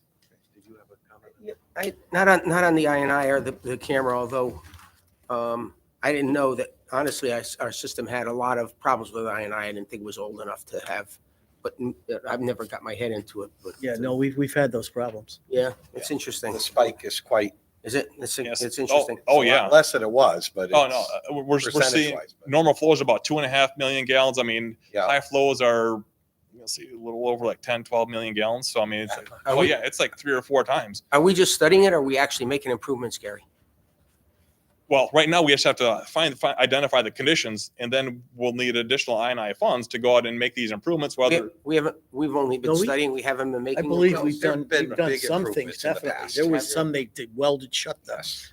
There have been big improvements tops. made over There's the been last 20 improvements years, made 30 years. because of I&I. Yes. So The you're easy going- ones are done, the low-hanging fruit. Okay. now. low-hanging fruit. And you'll, That's in the really- capital budget, there's another $1.1 million for I&I remediation in the future, Oversight, yeah. in the capital. Just a quick question. We had the infield groom on the grounds equipment, infield groomer for artificial turf. It's a small item, 47,000. What Okay, is that for? Is that for the new fields? Yes, this is essentially a laser guided groomer to help us groom the fields. It helps out with our efficiency and just makes the playing field safe. The only artificial turf field we'll be dealing I'm with sorry. is Bartlett South, right? I'm sorry, time out. My bad. This is for the artificial turf field. I thought they were talking about another. No, that's okay. infield this is for the artificial turf field. Yes. And we're sure that didn't get specified with the project, because a lot of times they'll specify the groomer with the project. Are we 100% sure? We didn't add it in, we should check with I'll check. Ryan to see if, So this groomer, per the description, is a laser guided groomer for ball field maintenance and renovations to offset contractor costs. So it can do both. It can also have the capacity to pull artificial turf groomer as well. so it's not just for artificial turf. Okay. Okay. That's I got confused. I'm sorry, but yeah, it's. I was talking to Mark Rich this morning. It was really for the infield part, but then you mentioned the artificial turf part. It has the dual Could be used feature. for, okay. I think it has a dual purpose, but Okay. The it dual says it component. also has the capacity to pull the artificial turf groomer. I don't know if that's. Do a we separate- share these with the Board of Education? For instance, we got a nice baseball field behind the high school. Do we use this stuff so they can improve their fields, or do they have separate equipment that Generally, they have separate equipment. We maintain, for instance, Bartlett, like the baseball field closest to the high school that they use. And conversely, there have been times that we've used some of their facilities but no, mostly the equipment is, divided in separate. between. I don't think, again, I could follow up to confirm, but I don't, maybe that's practical. I was just asking. they have a separate garage altogether at the high school. I'd like to know if they had this, only because of the uniqueness of the artificial field. Yep. And what have they been using to maintain theirs? Is it something that we can? Probably use an outside to service. Maintain the new one that we're gonna get. I'm guessing they don't, but, Is there enough storage over there for this machine, or I know they're building the new bathrooms, but is there going to be more storage? Probably won't keep it there. You'll probably keep it somewhere else, I would assume. There's not that much storage. I mean, Oh, no, They it's not have- going in the bathroom or on that storage there. No, it'd have to go in our garage at Bartlett Park or down at the highway garage. So to go at the garage behind the pool? Potentially. Yeah. I don't know exactly where Mark plans to store it, but I can. I know they have a small little storage area behind the bathrooms, but I don't think that's It's big not, enough. it's hardly anything. It's just for, Okay. incidentals. They do have a couple, like a 2-bay garage, really, don't they, with sort of Yeah. they can store fertilizer and Yeah, seed not and stuff like much. that. Yeah, It's not big, but it's not that big, but yeah, I haven't been in there yet, but I will soon. sure. Tim. Yeah, my question goes to the mower. I know it's $20,000. Doesn't seem like a lot, but that facility is adjacent to Quinnipiac Park. And I guess my question was, what's the distinction between mowing that and as opposed to mowing everything with one big one? Or it's just a question because of the adjacency of the places? It's a real good question. I can say historically, there's a fence there. Okay. So if we can get over that there's a fence there, then we could put, I would like to see somehow, again, it's just, we're trying to, do more sharing little by little. Yeah, because I mean, in Taking baby terms of a steps, and fence, that might be too big of a step right now. I'm well, I afraid. don't know about that. We might But- solve a fence problem here. All right, let's do it. I mean, come on. I mean, if there's I realize it's a separate budget, maybe that's the fence, but I mean, mowing a lawn, It is. we don't need a It- permit No. to go onto that facility. I've, And if we got guys running cameras, they don't have to mow now. You know, those little Yeah. cameras you want to buy. Yeah. Well, yeah, no. Well, the WPCA staff, they're going to be skilled and trained in operating the camera. Essentially, it's a camera system that the two of the guys have used in the past. So Right. we shouldn't have a very large ramp up curve or learning curve. Right. But yeah, if we're doing that, for you would think for highway, then you think highway could potentially cut some grass inside. Well, all I'm or- thinking is so- if there's a way to do a shared service and it amounts to, someone buying a drink at a Christmas party, I mean, that's reasonable, a toast to them for doing it. But it seems to me they all work for the town. We do. All right. Since you're on the last item, I'm going to ask a general question about it. The equipment replacement for the WPCD. Is the building, are we funding the plant improvements to the level that we need to be? I know, we did quite a bit in the last year or two. I don't want to stop that momentum if there's anything needed to keep that up. You're comfortable. These are the in-kind replacements. It's $100,000. I call it sort of like a rainy day fund. Fortunately, we do have the reserve fund, which is about $1.5 million. But I mean, we want to get to the point where we have some of these items on the shelf. Again, like ordering these pumps and ordering these motors and stuff. They've got, 10, 20, 30 month. I mean, I can say 30, but I've heard 10 and 20 months, for lead time on this equipment. We need to have some of this equipment on the shelf, ready to go. And we do in some cases, but just not like everywhere. I agree, and I'm not I'm not disputing this. It was more of a global question regarding and the town manager knew exactly what I meant, that we are properly funding the maintenance of that building the way we should be, and that's good. Right. I mean, there's been a large investment. The council obviously supported a larger investment in prior Okay. years. So Very, very a good. lot of that is still being carried out as we speak. Okay, thank you. Peter? I actually have a question about the Quinnipiac sidewalk project. The PZC had approved back in January, 824 referral. Then I thought it was supposed to go toward that project and it was supposedly state funding coming in to either offset it or perhaps pay for it. So I was just wondering if that was reflected, in the number, if you knew of that. I can follow up, but I don't have a direct answer on that. But I mean, I know, like relating to what Sean was saying, is we do need to go through another round of public information, to inform the public, get feedback from the public. Nothing's written, nothing's set in stone now for that project. It's just So an looking to- 824 824 referral is only the state that these projects meet the plan of conservation POCD. and development. We can be the funding source. It's not necessarily outside funding source. I thought the implication that they were discussing is that they were getting money for it somehow. No, that they may have misunderstood, but no, this is any funding source, including our local tax dollars. All that does is we have to get their input by state law, that part. So, okay. Thank you. Would be nice if we could find some, and I know they're looking. Yeah.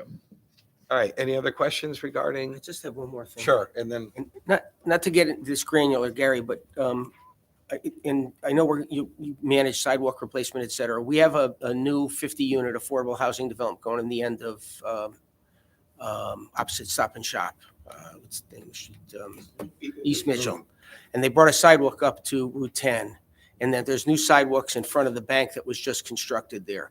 But there's a space where those sidewalks end. And I think that's going to quickly become a hazardous condition for people if we don't address it as a town. There's one building in front. It's a very steep slope. It's not an easy place to put a sidewalk. That's why probably no one has done it. But people are going to walk up that sidewalk from 50 units. And I've done it recently, taken a walk in that area, and it's uncomfortable. What do you do at that point? It's hard to cross Route 10. You've got nowhere to go on a sidewalk. Just keep it in mind when you're thinking about sidewalk priorities. I think that one is going to quickly become a difficult spot for people. Oh yeah, filling in these sidewalk gaps has to be our priority. Like you say, I saw the steep gap, the steep slope there too. It's like maybe we need some sort of retaining wall, some sort of easement. So right now, the people in the back over there don't walk up East Mitchell. They walk through another way to get to across the street to Stop and Shop. So you don't have a walking issue. And there was only 2 or 3 houses on East Mitchell. But now when there's 50 units back there, I could see it very quickly becoming a bottleneck for people, and especially young kids. They won't know what to do. So just as you look at your priorities, maybe keep that. And it'll be tricky. I don't know how you'll get that done. You got a property owner there. I don't know where the street line is. It's all complicated. I don't know what we got for right away to work with. Just throwing out to you. John, just for clarity, for some of us that don't know exactly what you're talking, would this be in It's for front of the Fazone's exchange building, or is this? Mr. Fazone's house in front of. It's in front of the bluish house. I think it's Okay. like a Okay, It's a photography Yes. place. fine. Yeah. So the steep slope is up the hill from the highway. Yeah. I Yeah. understand. But you get to Okay. the end of that sidewalk and there's nothing it connects to. When Yeah, you- right. If you cross Route 10, there's no connect. If you can just get that one piece in, you have a crosswalk. I'm just afraid a lot of people are going to walk up there and They're gonna on the street. that one's going to happen fast too, because that development's under construction. That's all. It's not like, that'll be a new condition that people will be experiencing. Yeah. Yeah, they got a foundation in, so I've it's been there going. a couple times, but not in the last week or so. Yeah, good point, because that's true. One of those loop areas that's going to be an imminent problem. All right. I think Sandy- Sandy, sorry, did you have a question? Oh, okay. Any other questions? Any other summary you want to? Sure, I'll make a few quick points. I know I'm almost the opposite of Jim, where Jim's saying his percentages are big, but his numbers are small. My percentages are small, but my numbers are big. And again, it just relating to to my house, your house. I mean, for 1%, 2%, 3% of the asset value, that's what we're spending on our assets. Yeah. We're not refinishing the basement. We're not putting in pools in the backyard. None of that. I mean, we're just we're almost. Well, I mean, we're just maintaining what we got. Right. I mean, just encourage, please fund, our maintenance requests. That's got to be the priority for me. So we're not kicking the can down the road. Fund us the equipment that that allows us to be efficient, so we can do more with less people.